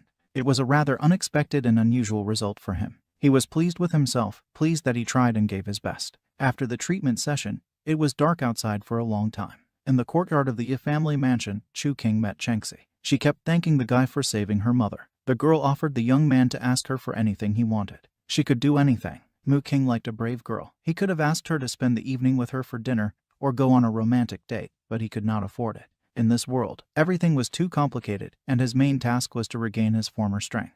Now it was just not up to girls and entertainment. Chengxi noticed how the guy started to smile when he thought about his desire. Therefore, she asked him what he wanted. But he asked for time to think. She understood everything and let the young man go. Chu King walked home and thought that the next time he treated Auntie, his spiritual body would fully open up. He was surprised that he was progressing and developing much faster in this world. A purple car stopped near the guy. A young man came out of it, dressed as if from a fashion show. His hair was a bright unnatural color. There were women guarding him next to him. The young man concluded that this is a very important person. The young man who arrived approached the hero and told him that he had heard about his courtship of Tang Qian. The unknown gentleman looked slightly annoyed, and Chu King began to guess about his feelings for his new girlfriend. The young man introduced himself as Lai Yue. He was surprised that Chu King had never heard of him and did not greet him properly. The hero just silently watched the strange guy who behaved stupidly. Noticing the indifference to his person, Lai Yue almost hit Chu King, swinging at him with his hand. The guy abruptly intercepted his attack, twisting his arm behind the smug young man's back. This action caused pain and panic in the gentleman. He immediately turned to his assistants, who stood rooted to the spot. Lai Yue ordered them to kill Java King. The main character just struck all the guards of the guy, and then he himself. He trampled his ground, saying that the arrogant gentleman should take this lesson into account for the future and take more people for his protection. Lai Yue promised that the Lai family would not leave it just like that, and the girl Tang Xian would marry him because their parents had decided so long ago. In response to this, Chu King only pressed the annoying brute harder to the asphalt, causing him to lose consciousness. The guy started thinking about the Tang Xian family, because they wouldn't just agree to a wedding with the Lai family. This means that they had some problems. Chu King firmly wanted to find out more about this Lai family, because Auntie had mentioned it. After thinking about it, the guy remembered Chengxi and her words that he could ask for anything he wanted. Chu King decided to take this opportunity and learn everything from the girl. The young man wrote a message to Chengxi, in which he outlined his request to find the necessary information. The girl wrote him the contacts of an unknown young lady, and also made a transfer of money in the amount of 100,000 yuan. Also, the lady wished the guy good luck. At first, Chu King did not understand why the girl transferred the money to him, but then he remembered that such things, such as finding the right information, are not cheap. The guy did not expect that Chengxi would take his request so seriously and even give him some funds. She really fulfilled her promise. Chu King called the number Chengxi had given him. There was the name of a certain Chen Hua. The stranger quickly replied and said that her services cost a lot. It was night outside. Chen Hua offered to meet right now. Chu King was sitting in the bar and thinking about the recent conversation. He concluded that judging by the voice, it was a woman. The guy didn't know if he could trust her, but since she was recommended by Chengxi herself, she inspired confidence. The young man was called by a small girl. It was Chen Hua. She was dressed like a child, in a pink short skirt and a multicolored jacket. She had pink hair tied up in two high ponytails. Chen Hua leaned over to the guy and asked what he wanted to know. The guy was surprised by the appearance of the girl, because she looked like a teenager. The flirtatious lady was friendly. She asked about Chengxi's relationship with Chu King. Chen Hua offered the young man to become her boyfriend if he does not have a relationship with Chengxi. The hero was surprised by this statement. He got straight to the point, saying that he needed to find out some information about Tang Xian's family. Chen Hua immediately remembered the name of the girl that the young man beat in basketball. The coquette thought that she was his girlfriend. Chu King was perplexed that Chen Hua knew so much about him. He had the feeling that she was watching his every move. The new acquaintance was only glad that the guy is free and is not dating anyone, which means that she had a chance. Chu King told her to stop fooling around, otherwise he would find another informant. Chen Hua pouted and expressed her indignation that she couldn't even make a joke. The girl picked up her tablet and got to work. She immediately gave out that the Tan family are wealthy people. They own one large company and several smaller ones. Also, there was a rumor that the family had some problems, because of which it was difficult with money. Therefore, the Li family offered to arrange a wedding for them. Chen Hua continued her story that they wanted to marry Lai Yue and Tan Xian, the heiress of the Tan family, so the Lai family could help the Tan family. Chu King did not expect that the Tan Xiang family had so much trouble, because in her previous life she had never mentioned anything like this. The guy began to think that the girl was hiding the difficulties of the family so as not to put pressure on him. Chen Hua stopped her story by asking the young man what else he wanted to know. He asked me to tell him something about alchemy. The guy thought that in this world, some families practice ancient martial arts, so there was no alchemy. Manhwa said that the Tan family specializes in this. They produce elixirs and medicines. Shu King was surprised that there were entire families of alchemists in this world. The guy needed to know more about it. He asked the girl to tell him everything she knows. After all, it was very important for him to find out. Perhaps with this, Shu King will be able to regain his strength faster and return to his fairy tale world. Manhwa said that everything would depend on what the young man could offer her in exchange for valuable information. After all, she warned in advance that her services cost a lot. Shu King asked the girl to finish with her jokes, because it was extremely important to him. Therefore, Manhwa decided to get together and tell everything she knows. The girl was aware that there are two types of alchemy. The first is ordinary alchemy, where an alchemist uses inner strength to create an elixir. This is what the Tan family does. The second kind uses some spiritual energy to create. That was all Manhwa knew. The guy was taken aback, because the spiritual energy said that in this world there are people like himself. The young lady jumped off the chair she was sitting on earlier and told the young man that he had asked her 2 questions. But because of his beautiful face, he owed her only 100,000.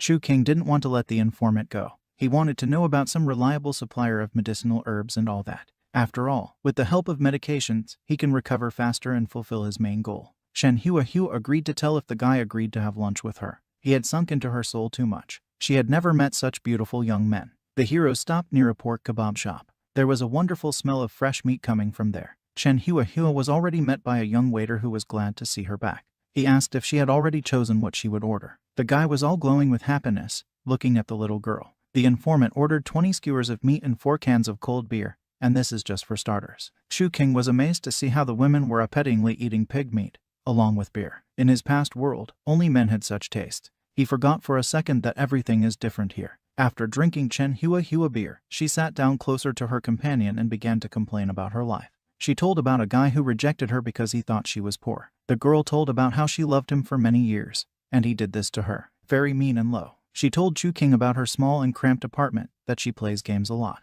But the girl, all the same, deserved someone who would sincerely love and respect her. The guy just had to agree with the drunk young lady. Completely intoxicated, Manhwa took Shu King by the arm and began asking if he liked it.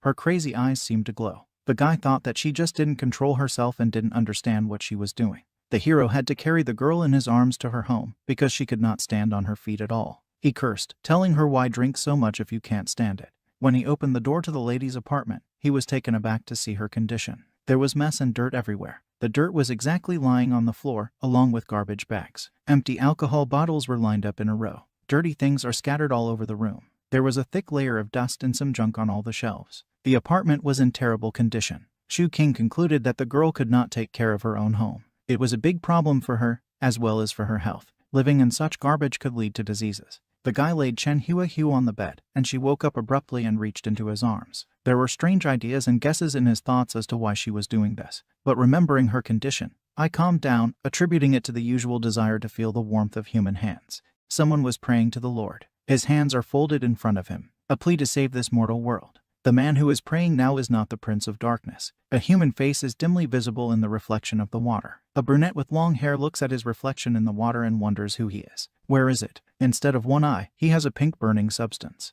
He covered his face with his hands because his eyes are burning. Suddenly, His Majesty was called by someone. A young man with something like a horn sticking out of his forehead took his hands away from his eyes and turned back, not understanding who was calling him. In front of him he saw a large female bust, and then a pink-haired girl who also had a purple horn sticking out, but also wings behind her back were visible. This girl turned out to be the captain of a level 7 personal security squad. The Synesthete Purgatory Department, the threshold of souls 15,313, and it was all written over her head in a strange way. She asked the young man if he was all right. Why is he using a magic source to extinguish the eternal raging flames? With panic on his face, His Majesty shouted in his thoughts, "Damn him. What's going on here anyway?" Cassandra, the pink-haired girl and the captain of the security detachment, told the gentleman that he was behaving very strangely. Is he unwell? The Lord doubts that the girl speaks Chinese. But then why does he understand everything she says? He turned to the mirror and was afraid of the reflection in it. Is it really him? In the reflection stood a young man with a burning pink eye and a purple horn sticking out of his forehead. He was wearing a fur coat and bare-chested, and on his feet were strange trousers with what looked like purple claws. The young man asked, "Is it really him?" Then he turned to Cassandra, began to turn his head back and forth in an attempt to figure out where he was. The girl looked at him and asked what happened. She threw herself into his arms. He is behaving very strangely. Did Seraphim do something to him? Cassandra turned out to be a succubus. In addition to the horn and large, beautiful purple wings, she also had a long, purple tail. The gentleman did not understand at all what was going on. What kind of seraphim and why he saw strange inscriptions above the girl's head. 15,313. Is this some kind of fighting force? ... And she also has horns. Is she some kind of cosplayer? Everything looks real. Suddenly something black shouted and called the girl. It was like ghosts out of thin air. They had strange elongated faces. The young man looked around with confusion. A huge tall dark figure appeared in front of him. The inscription above his head said that in front of him was Nilbar, an undead of the 8th level, a death squad, a commander of the demon army. The threshold of souls is 18,632. This same Nilbar had turquoise glowing eyes, large horns, and he himself was a tall skeleton in a cloak that was made as if of iron. He stood in the company of his spirit servants and turned to the girl to show respect to their master, and to watch her tongue. The so-called gentleman stared at Nilbar and asked who he was at all. There were incomprehensible inscriptions above his head again. Cassandra rudely replied to the commander, so that he would mind his own business. However, he ignored the girl and turned to the Grand Prince of Darkness that he had wounded Seraphim. The army is waiting for him to deliver the final blow. The girl jumped aside and shouted to Nilbar to get his undead away from her. Nilbar continued his monologue, addressing the gentleman, because he had killed the enemy general and all that remained was to defeat the remnants of the army and break through to the Holy Land. Now is the key moment of their age-old war, and the Lord cannot just retreat. The young man stared at the commander in incomprehension. What is the last blow? God, there are some strange sounds around. What the hell is going on here? Taking his head in his hands, the guy tried his best to remember what happened 15 seconds ago. He screamed out loud from the fact that his head is just bursting and can't remember anything. The girl screamed and asked if he was okay, to which he replied that everything was fine, let them not pay attention. The guy didn't understand where he was and how he could have ended up in this strange place at all. With any attempts to remember something, my head starts to hurt terribly. And this strange body, it's definitely not his. If you look closely, then the creatures kneeling in front of him are definitely not cosplayers, and it is unlikely that this is somehow a prank. The girl asked the commander what had happened to their master. Had he been wounded in the battle with the Archangel? Nilbar told her not to talk such nonsense, because their lord had won. The young man feels that everyone present sincerely worships him. Apparently, his soul had moved into the body of some important person. The colonel called the Prince of Darkness so loudly and sharply that he was scared shitless. It is impossible to delay time, and it is urgent to go on the offensive. The pink-haired one told the colonel not to shout at their master. However, the guy asked the commander if it was necessary to farm that Archangel. He did not understand such a strange word and asked the prince what it meant. The guy misspoke. Since they revere him so much, we cannot allow them to suspect something strange. We need to get into the role somehow. The young man cleared his throat and ordered Cassandra and Nilbar to show him the way, to which they obeyed without question. The Trinity stood on a stone road where all creatures knelt before the prince. There were Ji Shaodua, a level 7 clairvoyant, the Nightmare Squad, and the head of Group 7. Threshold of souls 15,364. Next to him sat a huge Ton, level 7, Cast Steel Squad, head of Group 5. Threshold of souls 16,818. Yukon, human, level 7, Elemental Squad, and the head of Group 8. Threshold of souls 13,872. Jai Fenghong, Aka level 7 Puppeteer, Squad Unknown, head of Group 9. Threshold of souls 11,394. Two creatures similar to huge dragons were sitting next to each other. Zhangchen level 7, Locust Squad, and the head of the 6th group. The threshold of souls is 13,210. And Sideshai, an 8th level ancient from the Natural Detachment, the head of Group 3, and the threshold of souls is 17,365. When the guy saw them all, heads bowed in front of him, he was very surprised, because in front of him are literally demons in the flesh, and they all really obey him. The commander standing behind reminded the gentleman that his squad was ready to attack and he had only to finish off Seraphim. Then he could attack the Holy Land. The guy still doesn't understand what it's about at all. The red-haired girl, Miranda, was sitting in the middle, between the other demons. She turned out to be the commander of a level 9 demon army, a squad of blood-sucking demons, a synesthete. Seeing her, the guy was surprised that she was a commander because she is so beautiful. And just in his taste, someone from the squad shouted to the gentleman that they would all follow him. But he was immediately besieged and told to show respect. The guy standing in front saw a steep mountain ahead and was scared, because he is very afraid of heights. From a bird's eye view, he looked at the expanses, and behind him was his squad ready to fight for him. There was an army of green demons and other creatures below. Cassandra stood looking up at the gentleman, and asked why his legs were shaking so much. Below, in the middle of a huge field, a man with long blonde hair was pierced on a spire, and people sat around him and mourned his torment. As far as the guy understood, this is the same Seraphim that he defeated. Now he needs to be finally finished off. But how to get to him? Can I fly? The young man opened his beautiful purple wings and could not believe that he had them at all. He could not even think that one day he would be able to fly. He flew up and was very scared of his flight, but he was suddenly caught by the hand of a huge giant. It turned out to be a giantess girl, and putting the Lord on her shoulder, she said that it would be an honor for her to see him off. The giantess's name was Medini, commander of the 10th Corps of the 7th Level Demon Army, Wild Squad, Synesthete, threshold of souls 14,516. Later, Medina's huge hand lowered the Overlord directly onto the battlefield, and later all of his above-represented warriors descended to him. The warriors who stood near the seraphim shouted that the devil Sebastian should not approach them. They were not very high-level people from the Divine Light Squad. They took their swords and pointed them towards the guy, shouting that he should not even think of desecrating the seraphim. The young man thought that even a few hundred of these people would still not be enough, because they are very weak, and apparently they're all afraid of him. Maybe we should just talk to them. One of the people shouted to his comrades that they would meet their death today. Let's clash for life and death. Looking at them, the guy could not understand where this huge feeling of oppression and pressure came from. The numbers above the heads of these people have already exceeded 1,000 souls threshold. Cassandra stood nearby and was surprised that they were increasing the threshold of souls by increasing longevity. Let them die at least 100 more times. For the Overlord, they will still remain insignificant ants. And she laughed angrily. The gentleman told her not to be so rude. People shouted at the guy to accept his death, but he thought that everything was happening too fast. There was a threat of the 3rd degree and the Lord was shouted to use a fire barrier. The young man could not understand where this sound was coming from, which kept telling him about the fire barrier. That strange voice in his head. He replied that there was an ever-raging flame and he urgently needed to use a barrier. Not expecting a quick attack, the guy's eyes darkened and he was surprised that he was hit, so he screamed loudly. There were the results of the school Olympiad, where there were 3 prizes. Su Zhifeng is really cool, since he took first place, and the schoolchildren standing in front shouted at him. And the girls were making eyes, coquettishly tucking their hair behind their ears. A woman sitting on a bed with a drip wrote her son a message that today is the anniversary of his father's death, and she really asks him to buy flowers and go to the cemetery himself, because she is in the hospital and will not be able to go with him. In a flower shop, he was handed a bouquet with the words, "These flowers will bring you happiness." The boy ran out onto the road to get the ball when a huge Kamaz was rushing at full speed, and he was shouted to be careful while the driver was trying to stop the car. There was a collision and the flowers turned blood red. My God, save this mortal world. Slowly, the Lord began to open his eyes, and his thoughts were only about a car accident. Is he already dead? So now he's looking at Cassandra in front of him turned from a hot beauty into a terrible demon that kills enemies.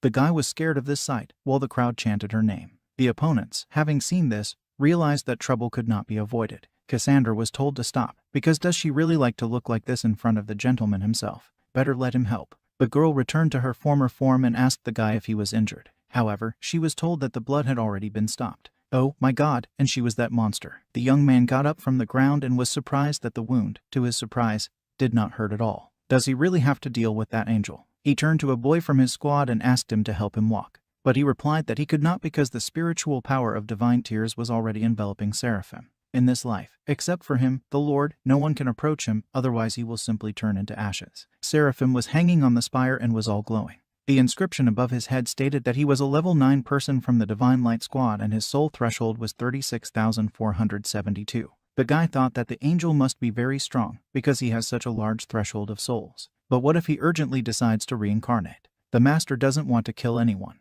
The angel coughed and turned to the great prince of darkness, Sebastian the Red Flame. It was the first time he heard the name that this body bears, and Seraphim's voice sounds very familiar to him. The angel said that it had been several hundred years since they had fought without rest, but he had lost. The angel began to ask the Lord to save this mortal world. Sebastian asked the angel if he had dragged him into this universe. Cassandra and the others from the squad were standing behind and did not hear the conversation of those two, so the girl asked what they were talking about there, and why the master does not attack the Seraphim. Her interlocutor replied that perhaps he was paying tribute to his longtime opponent. After all, the angel Seraphim was one of the few in this life who was able to resist their master. Meanwhile, the angel replied to Sebastian that he did not know where he came from, but his eyes showed that the Lord had placed the boy in Sebastian's body so that he would save this mortal world from rarefaction. The young man wondered why he had to save this world. Is he a savior? The angel explained that good and evil have been fighting for several thousand years, but there is a very thin line in this life. There are plenty of cruel and cunning scum in the army. In the army of the demons of the great prince of darkness, there are unwaveringly loyal noble warriors. Saving the masses of the people is not an easy matter, and neither Sebastian nor Angel can do it. However, he believes that the Lord chose him, the boy, for a reason. The guy objected, because he's an ordinary person. He can't bear such a burden. The angel became unbearably hurt. The holy relics still support him, but his soul is about to be torn to shreds. He must pull out the holy relics and free him. The angel screamed violently in pain.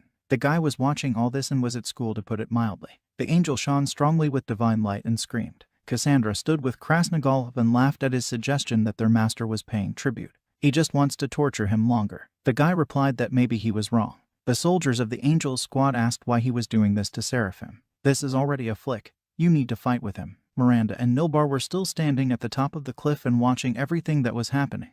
However, it seems that things are very bad and the army of people has already lost its fighting spirit. But Sebastian's slowness ignited the last of their strength. Through the pain and the last of his strength, the angel ordered the guy to act, and he pulled out the holy relics from the body of Seraphim. His hand caught fire, and the angel's body fell to the ground. He thanked the boy and said that he could make this world a better place. With his last breath, he said, "Lord, save and have mercy on him." The young man asked himself with horror, why did something jump up inside him? The energy from the holy relics got inside and cannot be removed because he did not use protection.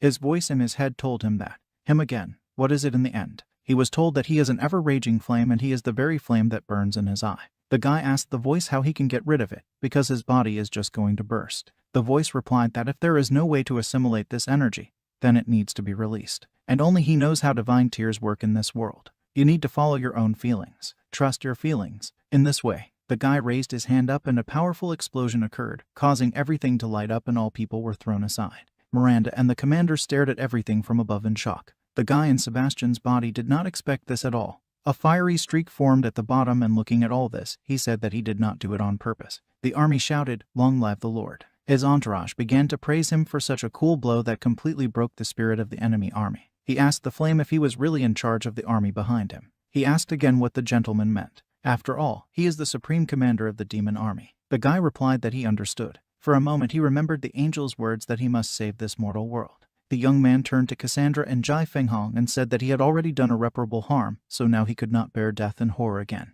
Let them carry his order to everyone, and the whole army must retreat. He looked up. His warriors repeated after him and saw a bugle for an offensive. The guy was standing while his army was breaking past him and he didn't understand what had just happened. Who gave the order to attack? A voice in my head replied that the plan was to finish off the general of the enemy army, and then storm the city, isn't that right? The young man replied that he had not given the order. Who dared to blow the horn? In the sky he saw a huge double-headed dragon, on which stood a brunette with long hair. Did he give the order? On the first day of the guy's arrival in this world, the city turned into ashes. Near the stone wall stood a tall stone figure, as if a knight. 8 signs in black. The sacred city, which is many thousands of years old, was destroyed overnight. There were ruins all around, and all that remained of the once beautiful city were ruins and smoke. Demons flew across the sky and burned everything around, and people tried to escape from all this horror. Sebastian and his 2 loyal warriors, Cassandra and Nilbar, walked down the street like kings. The guy looked around and asked if it was a war. He knew that the war was cruel, but he did not think that it was so.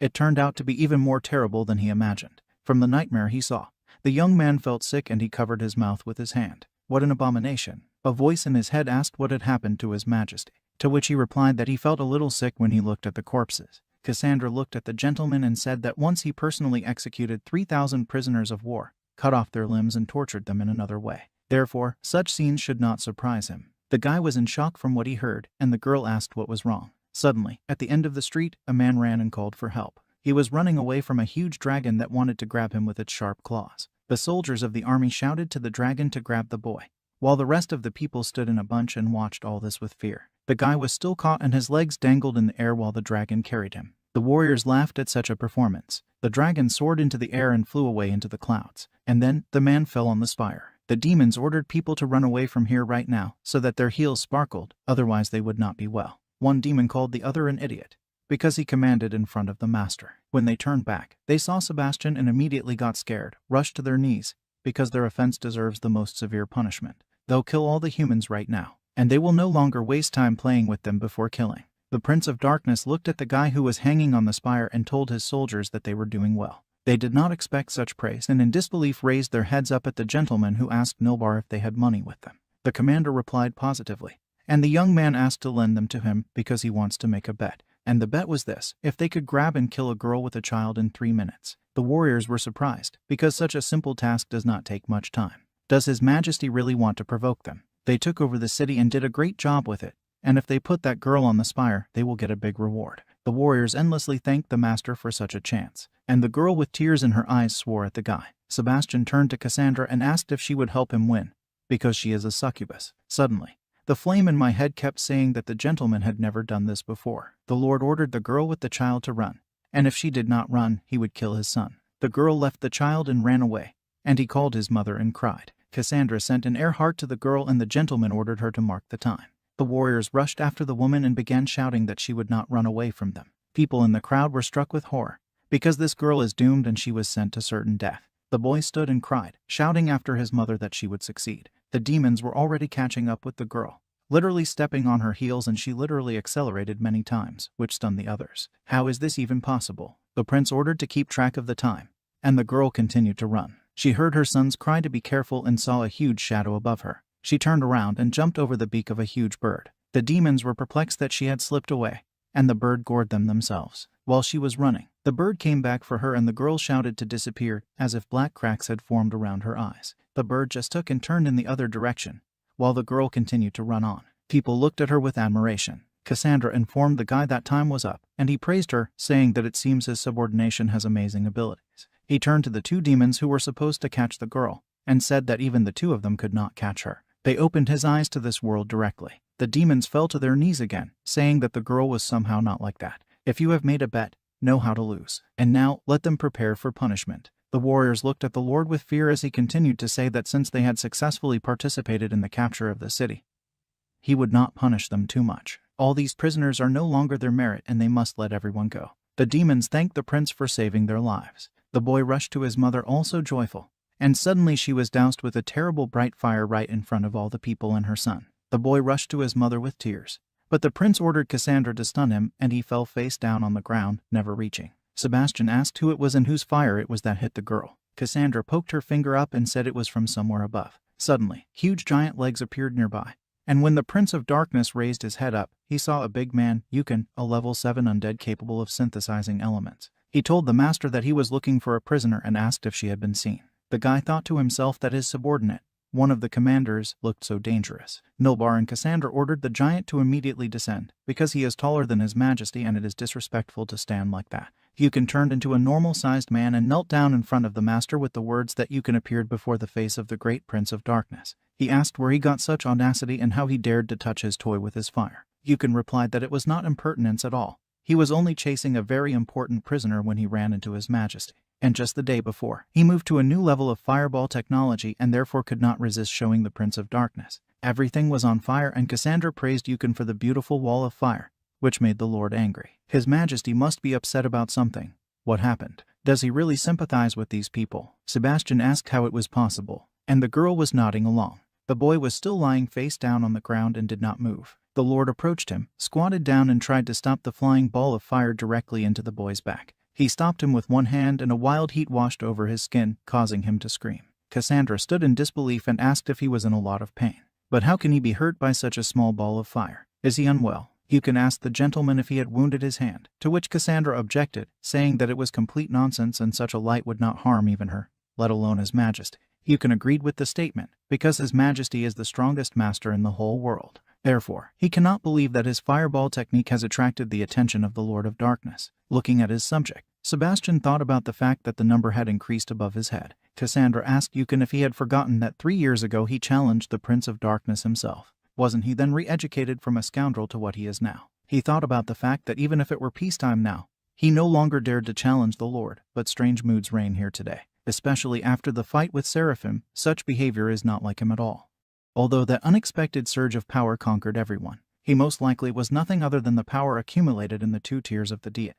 Everyone says that the power of the 2 tiers of the deity is impossible to even imagine. Does this wonderful artifact somehow affect the Prince of Darkness? He is already silent about the fact that now the prince has lost to him, so he can inflict wounds on him, and his current position in the army of demons. Well, to be afraid of wolves is not to go into the forest. After finishing his thoughts in his head, Yukon called his majesty. He will be grateful to him for any instructions, and let the fire go up. The gentleman immediately thought of the fire barrier and saved himself in this way. Seeing the barrier, Yukon thought that the fire barrier is a strong technique, but his fire blade technique has become even stronger, hasn't it? His Majesty's shield. His blade pierced through. Cassandra asked with horror how such a thing was even possible. The guy thought to himself that he was in a lot of pain. Is he really so slow to defend himself? If this continues, then his subordinates, the Prince of Darkness, will cease to obey and respect him at all. And when did he manage to get so deeply into the role? But this Yukon killed an innocent woman, so he just has to punch him in the face. The prince turned to the ever-raging flame and said that he wanted to tell him something.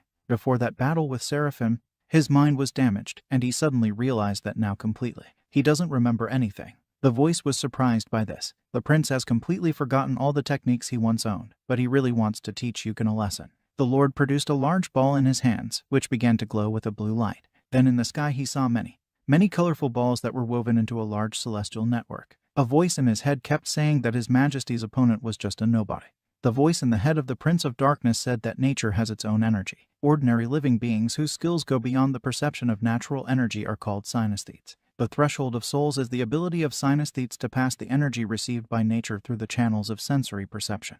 Theoretically, the higher the threshold of synesthete souls, the stronger it is. To facilitate improvement and differentiation, the first people divided the threshold of souls into 6 large systems: the star energy system, the life energy system, the purgatory system, the elemental system, the death system, as well as the mind system. An ordinary synesthete can comprehend only a small part of the systems, but the master is able to comprehend the 4 thresholds of souls: purgatory, elementals, death, and reason. It can be said that the prince has a rare gift. Now is the time to tell about it. The Lord asked the ever-raging fire what happened next. How can he fix all this? A fireball flew into his cheek with terrible force, and he flew away. Yukon was surprised. Did he guess that Sebastian was really weak? Cassandra and Nilbar shouted to His Majesty not to leave them. Nilbar thought that their Prince of Darkness was really strange today. But if this time the girl also helps him, then the Lord will finally lose all the rollbacks of his reputation.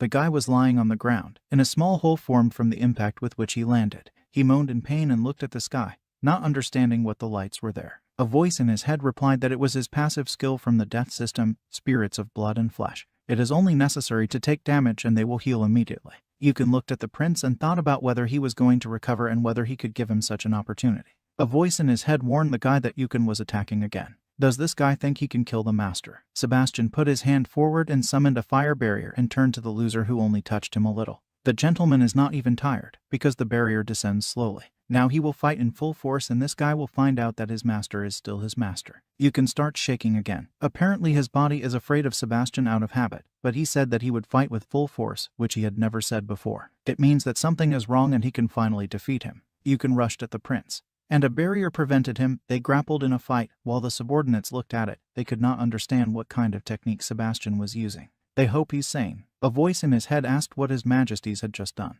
He replied that the fire barrier can block the attack, so it can pass for a weapon. The voice replied that if you think about it that way, it's very good, but there are a lot of types of weapons. Why? Sebastian asked that didn't he say that he had lost his memory? Even if he had a large reserve of magic, he wouldn't be able to use it. If he loses, what will happen to him next? Yukon called His Majesty, holding a huge fireball over his head, and asked him to show his new trick. The ever-raging flame said, "They say, damn, this is the highest technique of throwing a fireball and this fire barrier will definitely not stand." The guy asked, and what should he do now in this case? Because he was not looking for death. Yukon threw a ball at the gentleman and wished him to die. Besides, the Prince of Darkness doesn't seem to be going to defend himself at all. Does he really give in? The commander, standing next to Cassandra, said that even though he and the Prince of Darkness, they stood and watched everything that was happening with their mouths open. Cassandra looked into the pit formed by the ball and said that everything was too pompous. Yukon was flying in the air, while the prince was trying to recover downstairs. He stood up and shouted for everyone to attack. Some big demon obeyed him. He appeared thanks to the technique of summoning a demon of the 8th level of the elemental system. Commander, blacksmith, demon of meteoric iron, pituitary gland of the rusty dragon. Yukon said that to summon such a high-class creature, a lot of precious materials are needed. Why take everything seriously? His subordinates can only exchange magic experience with him. Sebastian growled back at him that he had tried to kill him and for that he would beat him to death. Yukon immediately backed down, asking the master to wait, because it's not fair to use demons like that. He's giving up, and fell to the ground. In the battle against the Prince of Darkness,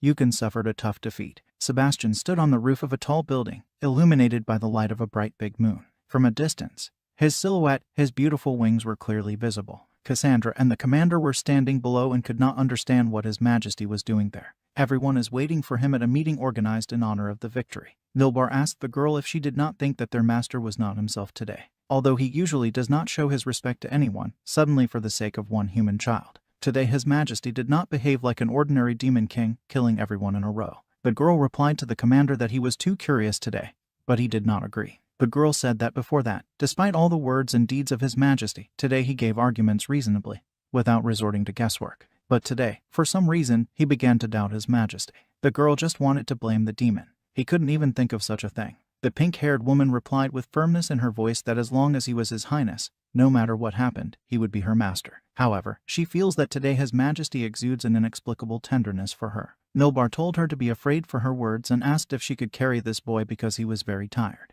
Cassandra objected, "She's a girl. Shouldn't men treat them appropriately?" Nilbar replied that she could change her form, but he was met with a capricious refusal. Sebastian looked at the moon and couldn't understand why it was so red. A voice in his head asked him what the gentleman had said, to which he was ambiguously answered. "It's just that today he feels that everything is unreal." A voice in my head said that the gentleman was unrealistically cool, even though he did not understand what he was saying. Sebastian was surprised by this statement. In that situation, he was able to summon a demon, for the summoning of which basic possessions of demonic power and jewels are needed. It does not depend on the level in any way. The guy replied that the flame just flatters him, and he was told that the flame sincerely admires him, but you can't return what you spent, so he's a little sorry. The guy asked why the voice didn't let him kill Yukon at the last moment, and the flame replied that he was very sorry. Despite his willfulness, he is still one of the 13 generals of the demon army. If the master takes out his anger on him for the good of humanity, then the army may be disappointed. Will it turn out that those people died in vain? The voice replied that it was a war. The Prince of Darkness asked the flame why it was always hovering near his left eye, and he was surprised that His Majesty had forgotten even that. To be honest, flames can't really be considered life. He's just a passive skill, one of the highest skills in purgatory, and in the whole world, only one lord has such a skill, and that's him. He has very strong insight and analytical skills. What His Highness sees above the heads of others, as well as the ability to anticipate the approach of danger. It's all thanks to the flame. Of course, he has other abilities, but he decided not to go into details, so it's not the same as a plugin. The voice did not understand the strange word, but the guy did not explain. If the flame can notice, His Highness' heart is different from what it was before. Can he leave the guy? How to leave it? Does the master no longer need him? Sebastian replied that this was not the case. He just wanted to say that if he was not his past master. The ever-raging flame did not understand what the master was saying, and said that he had not disappeared anywhere, which means that he is still his master. Does he have any idea how many people can get hold of him and use him before it's too late? A master should treasure the flame. The guy thought to himself if the flame was angry, because his eyes seemed to be burning. Okay, no matter who the master is, will the flame stick by his side? He was told that they were originally born as a whole. If the Lord dies, the flame will die. Now he understood everything. He first came to this world, which is full of uncertainty. But if he can find at least one honest partner, he can relax a little. Suddenly, memories of his mother surfaced in his head, who asked if he had already returned home. Then the girl asked Sujafeng to teach lessons with her. The guy said he needed to do something to get back. A voice in my head asked why the gentleman was saying such strange things today. Until that time, until he understands at least a little what is happening, he will continue to play along. On a large square there were prisoners who were preparing for their execution. Their heads were fixed in the hull of a wooden board. One of the prisoners turned out to be Anthony, consul of the Divine City, Magic Level 5. In front of him stood a young man in a beautiful uniform and with long black hair and elf ears. He told his companions to look at these heroes of the Divine City. While they stormed Isekai'd, they did a very good job, and they could not even think that one day they would be right in front of him. The long-haired man's name was Curtis. He is the head of the 2nd Demon Squad with the 8th level of magic. Synesthetic Star Energy System threshold of souls 18,712. The consul shouted at Curtis to finally shut up, because the city was already destroyed, and if he wanted to kill, then let him kill. Curtis went on to say that they are all heroes of the Divine City. His demon squad also needs human resources, which means that whoever wants from the prisoners to join their squad, he will have mercy on him. Consul Oram asked who would want to join their demon squad. Let him kill already and stop talking this nonsense. Next to the consul was a blonde man who hesitantly said that he wanted to join the demon squad, and the consul asked him what he was carrying. It turned out that it was the son of a cone, and he told his father that he had the opportunity to fix his life, and after he died, nothing could be fixed. The consul shouted at his son and told him not to dare to call him father anymore. Curtis mocked the relationship between father and son. It's so touching. But how did the consul manage to become such a father who would drag his own son to the grave with him? The consul shouted that he didn't understand a damn thing and he was very sorry that when the elf city was destroyed, he didn't kill Curtis. Curtis ordered someone to release the consul's son, and the rest who did not want to surrender, all beheaded. Everyone was already about to obey the order, but the red-haired Jiu Fenghong said that it was possible to manage such a large number of important prisoners only in the presence of His Highness the Demon Lord. Behind him, a big demon asked the red-haired man why the hell to mess with this crazy Curtis, but the guy besieged him and asked if he had said something wrong. Curtis turned to the guy and asked him what he called him, as one would expect from a small brat from the pitiful squad of the Demon Lord, who stands in defense of humanity. What? They want to fight for the honor of their kind. Jai threatened the elf to not dare to call him a human. Curtis said that today they would attack the elf army with two-headed dragons to clear the way, and before the battle, His Majesty personally appointed the elf commander-in-chief. Does he doubt his abilities? Jai replied that he had been appointed commander-in-chief, but now they had already won the war. His powers are now limited to the fact that he, like Jai, is just one of the generals of the Demon Lord's army. If he wants to do something that is not in his power, then he will have to deal with him first. What a madman. A real idiot who wants to lose his life. Curtis replied that the whole army had already noticed that the guy was protecting the prisoners and acting against orders, as if he was the commander-in-chief here. The elf will teach him a lesson. The elf spread his arms, and in each of them he had a fire, pink and blue. It was an elven fire. The red-haired man was really angry that the elf wanted to kill him. Then he definitely won't back down. Suddenly someone ordered to stop. It was the Prince of Darkness himself. His Majesty is the Demon Lord. Curtis knelt before him, as did everyone else in greeting. Passing by, the consul called Sebastian by name and called him a freak. It seemed to the guy that all people don't treat him very well. Curtis asked His Majesty why he came here, and involuntarily the guy remembered this elf, because it was he who was ordered to attack the city before his arrival, which led to a mass death of people. And if you look at it, you can feel some inexplicable anxiety. The guy asked the flame who this Curtis was and what he was like. He was told that he was one of the 13 generals of the demon army, but also the Lord of the Elves. He is very strong and he has the right to command the army, so he is special. He will not treat the master recklessly. Curtis wondered when the Lord would order him to get up. The master told him that the elf did not need to worry about his affairs. Let them continue to kneel. And I thought that giving orders is very exciting. Curtis saw a man in Nilbar's arms and asked him why he was carrying him, instead of the commander. Cassandra quickly answered. She said that this was the will of the Lord, and if you don't need to ask, then it's better not to ask. Curtis told the girl that one day he would be able to rip out her tongue. Sebastian thought that his subordinates seemed to be afraid of this Curtis too. After all, he is a representative of true power. He can be given all 3 points. The big demon Tian addressed His Majesty at the same time as Jai Fenghao. A voice in his head told him that although Jai was one of the 13, he still had no authority to command. He's just a human child that His Majesty sheltered during the war. He is filled with gratitude to his master and is distinguished by loyalty. Then the flame began to talk about Bandicui's Lazezode, but everyone used to call him Tian. He is the bravest of the spider warriors. One of the 13 generals, controls the 5th group. On this earth, he is the strongest earth elemental and synesthete of the elemental system. Great. Now Sebastian has familiarized himself with their positions and asked the flame what other generals there are. The voice said about some clown who was sitting on one knee a little further away. This illusionist Ji Xiaodua, one of the 13 generals, controls the 7th group of the Demon Lord's army. Synesthete is an extremely rare group of dreams, which belongs to the system of the mind. Among all the generals, he is the most mysterious. Next, the number 1 combat insect, the strongest warrior of all arthropods, who obeyed the master many years ago. He is one of the 13 generals and the head of the 6th group. Synesthete is a vital energy system, and even if his intelligence is not high, but his killing power is truly frightening. Then comes Old Man Saichai, the head of the 3rd group of the army. He is an elder among the army of the Demon Lord. He has been with His Majesty since the beginning of the creation of the army. He has great erudition and high authority. Combat capability is not under the authority of the Elf Lord Curtis. Then the head of the 10th group is Mandini, too big, so he lives outside the city. And Yukin, the head of the 8th group, whom His Highness instructed today, is still being treated. Elder Saichai was asked to get up from his knees, and he asked what happened to the little man. The commander replied that he himself did not understand His Majesty's intentions. He asked the old man to help hold the boy at least a little, because it is not very convenient for him to follow the master like that. The elder replied that he did not dare to object, and he took the child in his arms. The ever-raging flame continued his story, talking about Patriarch Anthony's throne during important meetings. But now it belongs to the master to pass sentence on the Patriarch while sitting on the throne that belonged to him. Isn't that too insulting to him? Let's not have time to think about it. The Lord ordered everyone to get up from their knees. Sitting on this throne, he thought that perhaps the Emperor was experiencing a similar feeling. Suddenly, a large arrow flew past Curtis. Right next to his face, the flame announced a threat of the 1st degree. Cassandra tried to stop her, but nothing happened and the arrow flew straight to the Emperor, crashing into the throne a centimeter from his face.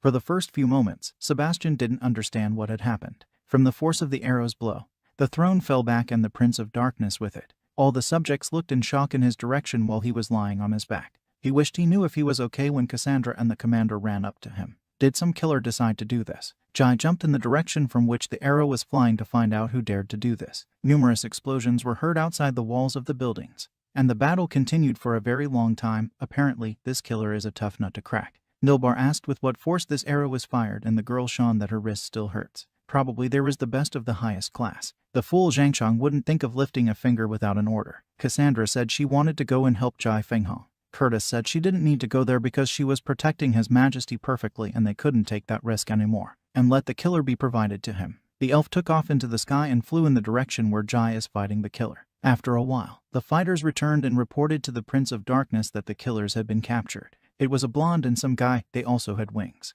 The girl screamed to be released and the consul recognized her as Dolores. He called her an idiot and asked why she came back. Jai told the prince that Curtis had brazenly appropriated all his merits, because he had found the killers and eliminated them too. The elf answered him to look at himself better.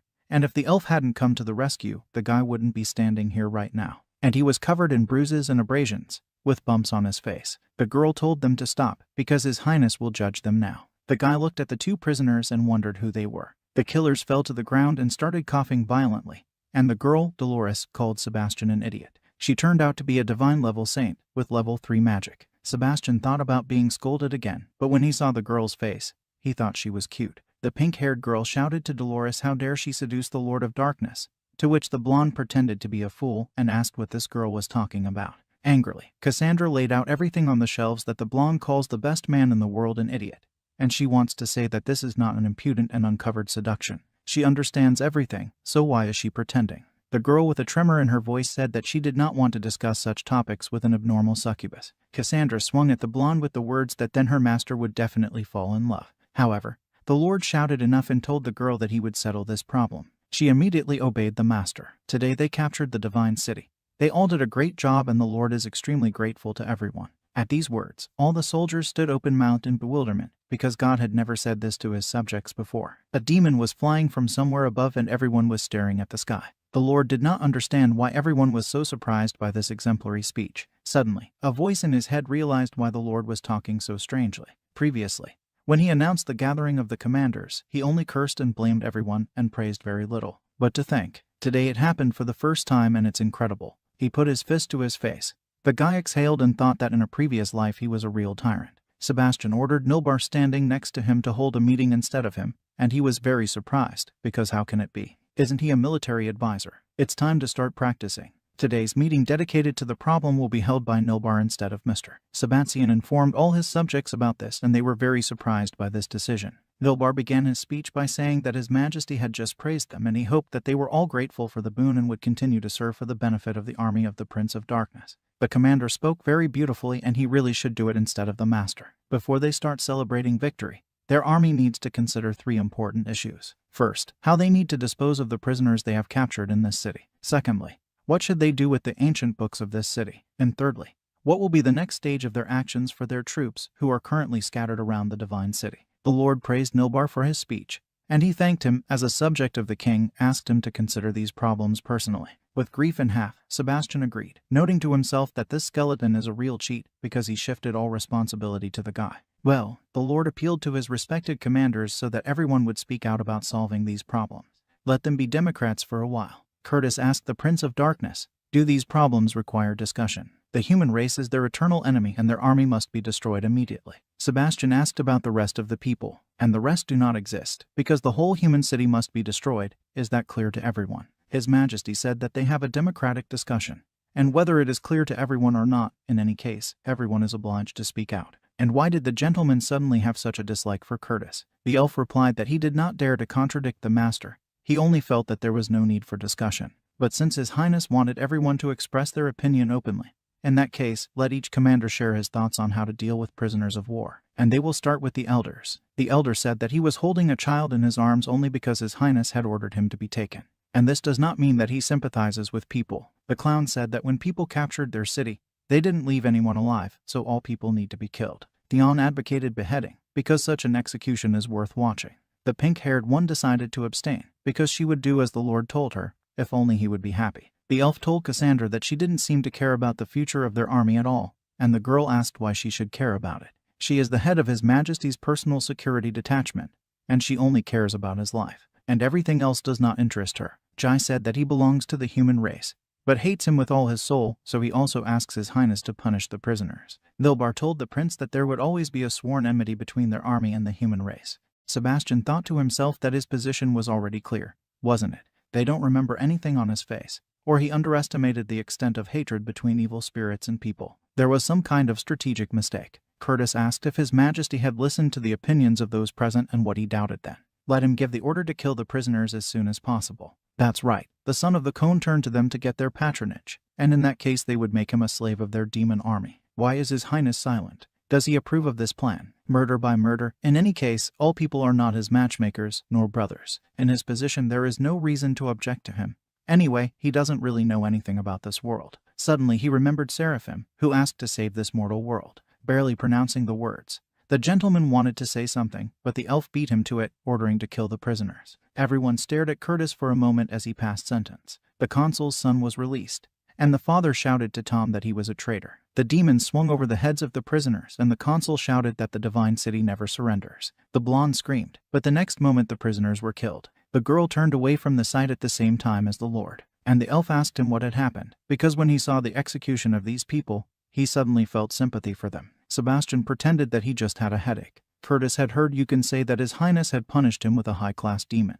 Yukin's fighting skills are certainly high, but using such a technique is a waste of energy. The elf pointed at the guy who was lying on the ground and said that this guy was the saint's personal guard. Although his might is comparable to the strength of 13 evil spirit soldiers, however, His Highness could not even keep up with his single arrow. And this human child, the Lord not only saved him, but even brought him to the meeting in honor of the victory celebration. We also need to add to all this strange behavior during the battle. Does it not seem to everyone present here that the gentleman is behaving extremely strangely today? Is it possible that the weapon that Seraphim used during the battle somehow affected the personality of their master? The elf shouted right in Sebastian's face that he was not the Prince of Darkness. Who is he? The guy frantically began to think how Curtis found out his secret. Or is it a simple guess? No, he had been hatching this plan for a long time and now he has pinned him to the wall. The Prince of Darkness replied to Curtis that he had weapons and eternal tears with him, and he still doubted his status. What a meanness this is. Curtis believes that all this does not prove that they are facing a real Prince of Darkness. The guy asked what he could prove then,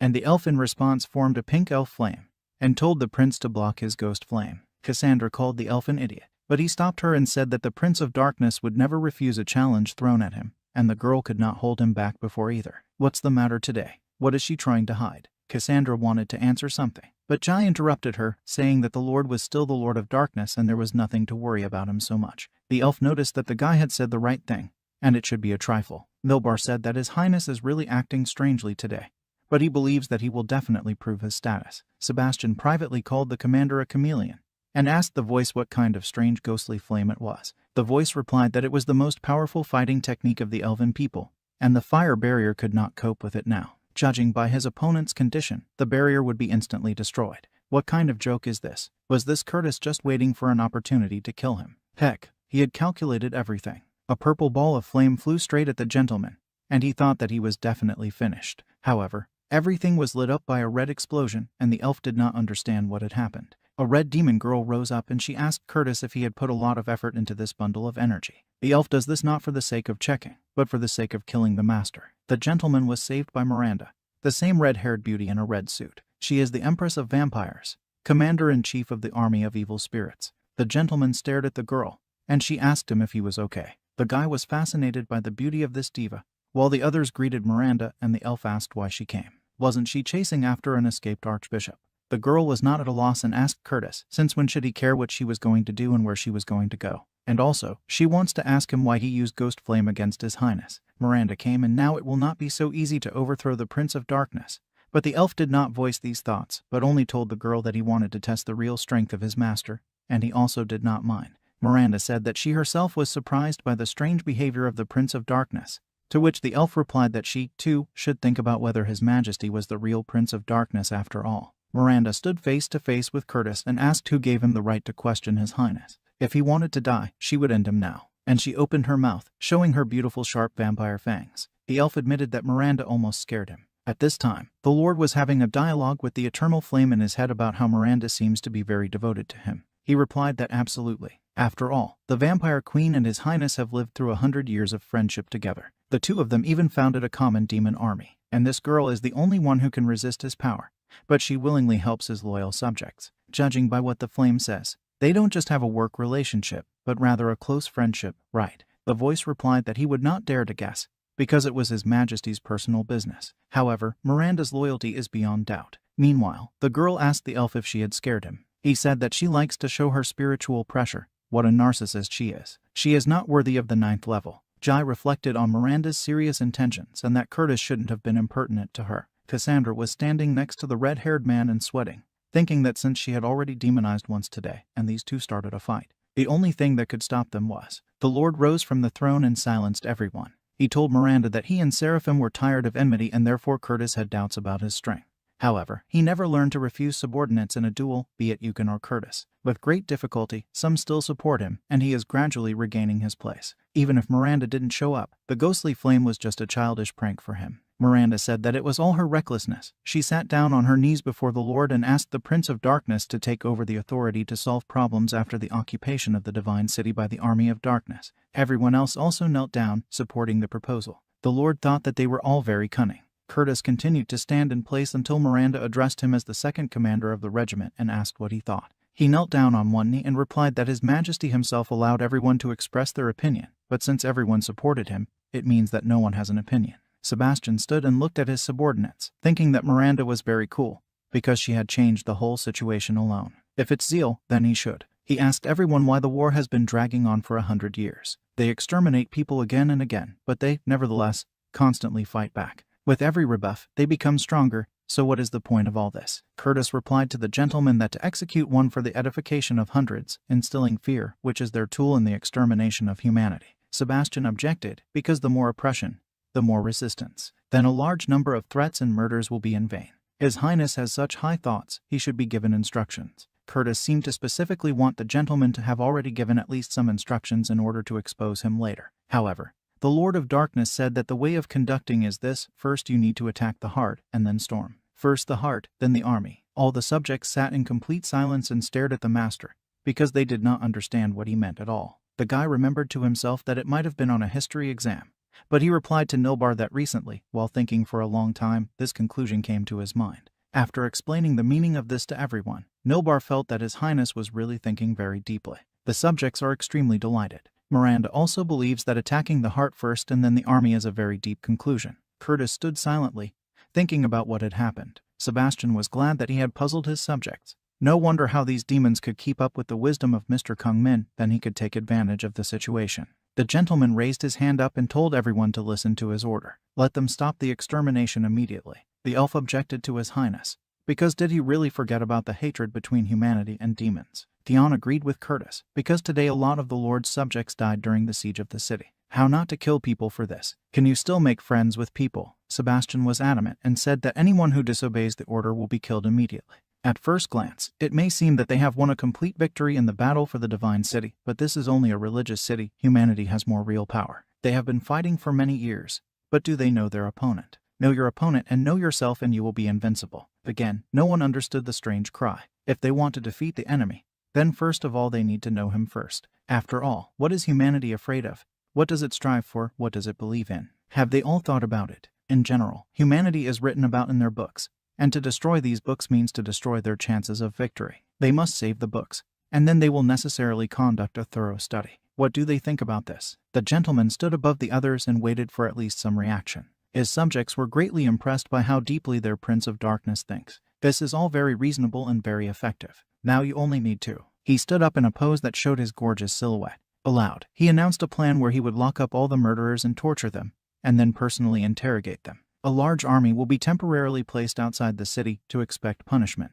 This concludes the meeting. Everyone replied that it would be fulfilled. Only the elf thought otherwise. In the Divine City, in the Imperial Palace, Sebastian stood on the balcony and leaned on the railing. He thought that the grandeur of the Divine City could surely be compared with the Constantinople of the 12th century. It can be destroyed by the Army of Darkness in one day, and it will be difficult to recover. Since he came to this world, he has been plunged into numerous events and he has not had time to react. Looking back, he made a lot of stupid decisions. Now he is free and it is necessary to think about what to do next. The guy asked the Eternal Flame if he knew everything he was thinking about. He replied that he wouldn't dare, only if there are subjects in his head who is praising himself all the time. He can only maintain a dialogue with him and also take the initiative to start a dialogue with the master. Cassandra appeared from behind and informed the gentleman that his bath was ready. Sebastian turned to her and asked her by the fire how to fold his wings. This can only be done if you completely relax and think about really putting them together. Later, the guy was relaxing in a huge bathtub. In his world, he could rarely afford to take such a large bath. These muscles and the body are so strong, even though the wings are growing, but there are no wounds on the back. Wounds from humans and you can have healed. How cool it is to have the ability to regenerate quickly. Suddenly Cassandra appeared in the bathhouse, and the gentleman was very scared. She said that His Majesty had a very difficult day today, and even though it's not the Palace of Darkness, but it still looks like she came to take care of the master while he takes a bath. The guy did not expect this at all, but the girl was already undressing. Something was happening on the computer that cannot be described. His mom came into the blonde's room and asked what he was doing at such a time. The teenager frantically began to turn off the video, thinking that he was just an ordinary high school student, and now he is at the age when interest in the female body is at its peak. Therefore, when a girl with such a figure is in front of him, how can he control himself? Cassandra approached the guy's face and asked why his nose was bleeding. He replied that perhaps it was just stuffy here. The girl rushed to hug him, saying how beautiful he is today. But Sebastian didn't agree. In what place is it beautiful? They all think today that he is strange. The girl replied that this is their opinion. She also thinks that His Majesty is exactly like that today, and this gives her the opportunity to protect His Majesty. The guy noticed that the girl seemed to be licking her lips. Is she a true fan of demons? Yes, who opposes such a thing? Not noticing any response, the girl asked if the gentleman did not like her. If you think about it that way and omit all the events, the previous owner of this body would certainly not have missed the chance to have fun.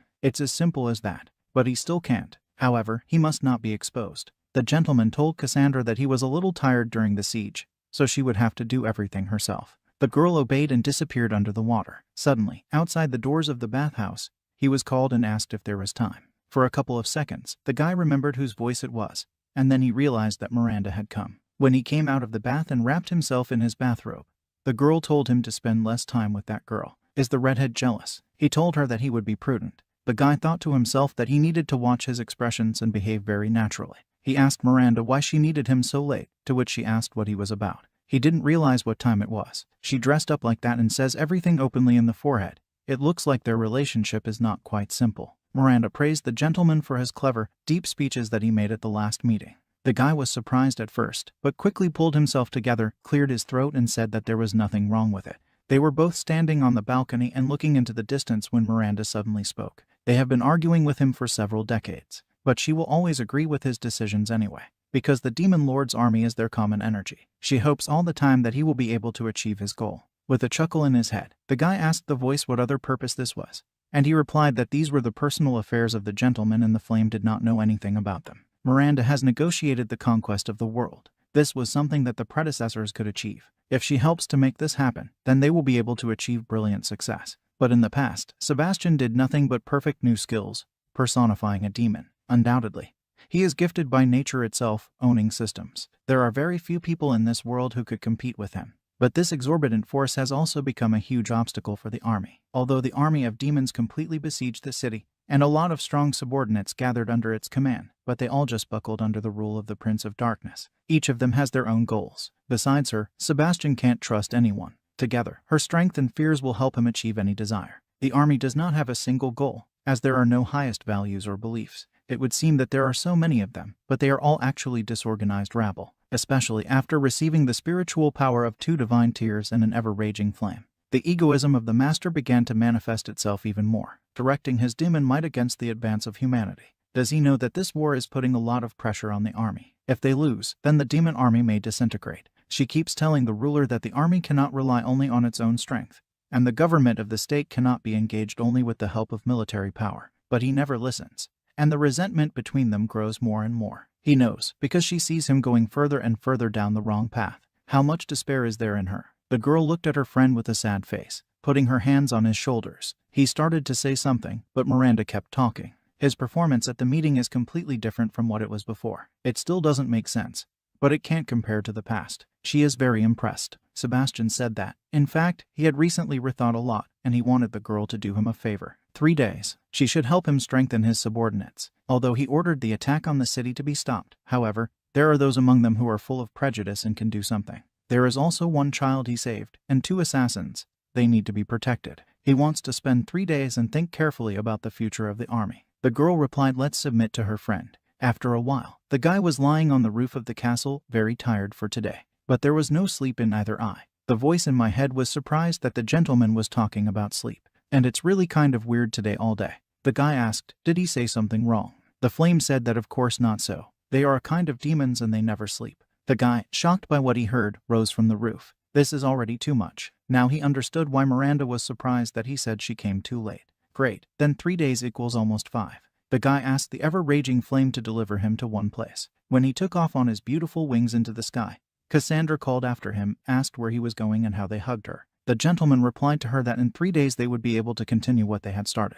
The young man was wearing only a bathrobe, and the voice of the plans told him that it was not a good idea to go outside in this form. However, the gentleman does not see anything wrong with this. Then he asked why he had learned so much magic and why none of it came out. Let the flame teach him magic immediately. The voice asked how His Majesty could forget even that. High magic usually contains 4 mandatory items: spells, magical order, basic spiritual power, and mental sensations. With the exception of spiritual power, the other 3 had to be preserved in memory. The guy asked how much he could learn all this in the end. The flame replied that his mental sensations had to be preserved, so with his talent, it would take him 2 years to study everything. The gentleman could not believe that it would take so much time to study. It's a lot longer than he thought. Sebastian landed on the ground after flying through the night sky, and the flame asked the gentleman what he was going to do in this place. So far, no one is forcing him. The guy landed near the city library of the holy city. Recreating power is not a matter of 5 minutes, but you also need to manage subordinates who are like wolves and tigers. To cope with this,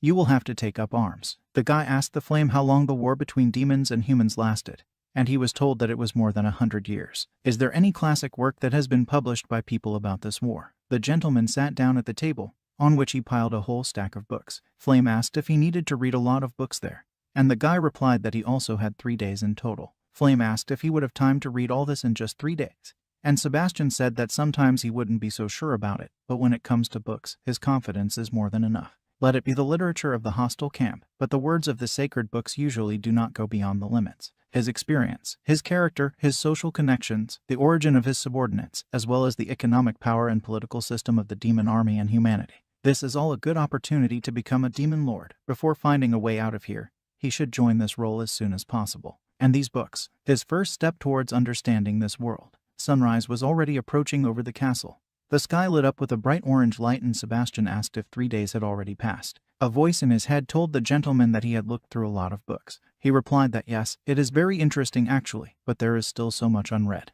The guy came out of the building and saw a crucified man on a huge cross. He came closer and saw a figure in a snow-white robe and a man with long blonde hair. It turned out to be the body of Seraphim. When Sebastian stood and looked up at the body of Seraphim, he asked his soldiers who did it. He was told that Curtis had sent people here and asked His Majesty to decide what to do next. This undoubtedly turned out to be a problem. Seraphim is a religious leader for all mankind, and for humanity and demons, a great figure. How do I get rid of his remains? I would not like to do such a job carelessly. The master ordered the body to be lowered down first, but someone stopped him. It was Miranda, and she was against letting him down. She ordered His Majesty to be changed, because he is standing on the square in only a bathrobe. The servants rushed to obey the order, but the guy stopped them. Is he going to be changed right on the street? He was so uncomfortable while he was changing clothes in the servants' circle. Miranda called out to him and said she wanted to ask him to go to a place with her. They found themselves near a high stone tower, which turned out to be a prison of religion. He had just read about it in a book. Strange, why are there no windows at all at the top of the tower? Miranda hurried the gentleman. A religious prison is not an ordinary prison. A totem structure where people fight demons. Demons are judged here. He turned to the girl who was walking in silence, and did not understand why she had been silent since they entered here. The smell was just disgusting everywhere, and the guy put his hand to his face so as not to feel it. They were climbing a high staircase, and the higher they went, the stronger the smell of blood was. At last they came to the gate. There was a guard standing there, who greeted His Majesty. Miranda ordered them to open the gate. When the doors opened, the young man saw a red light in front of him, which seemed to be dragging him there. Then it turned out to be some kind of torture room, where many different demons were chained to the walls. From all the horror, the guy felt sick, but he tried to calm himself down slowly, because there is no way to give yourself away. He looked back at Miranda, who was standing behind him, and a voice in his head screamed about a level 1 warning.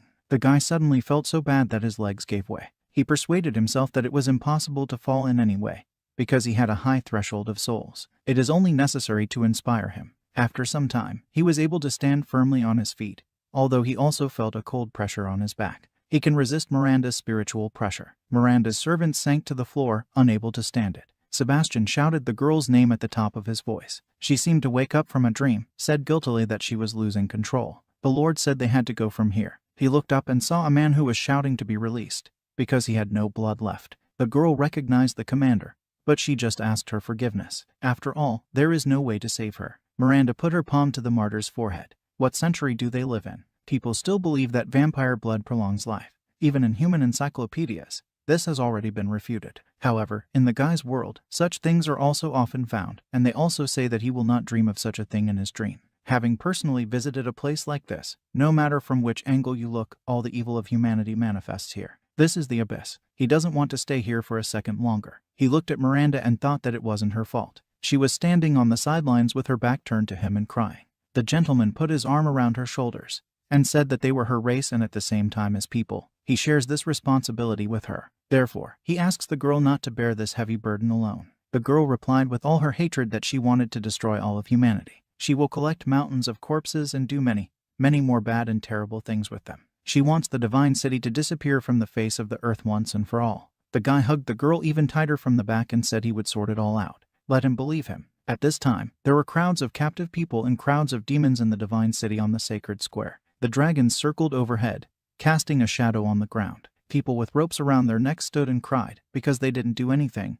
They don't want to die. People were shouting and asking what was going on. Is this a public execution? The damned demons are destroying their people. Someone has heard that they want to exterminate all of humanity. When will the troops of the human army come to rescue them? Curtis was standing on the roof, next to Jai, who did not understand why the Lord had arranged the execution if he himself had forbidden them. Curtis said that it wasn't Sebastian at all before, and he is absolutely sure of it, but for some reason no one believes him. Before that, he wanted to expose Sebastian so that everyone would turn away from him, but now he decided to respond with cunning to cunning. He does not believe this gentleman. He may be more capable than the last one. Suddenly, Sebastian appeared in the air on his wings. He addressed the people of the divine city. He has learned horror from their knowledge, sees fear in their views. Who is with him thrives, who is against him, he perishes. Whoever obeys him, he will not kill him. Today he gathered them all here to voice a few points. He had heard that they believed that the blood of demons prolongs life. Besides, the higher the threshold of souls, the higher the nutritional power. He bit his finger until it bled and showed it to the people, saying that then his blood was the most nutritious of all. Who wants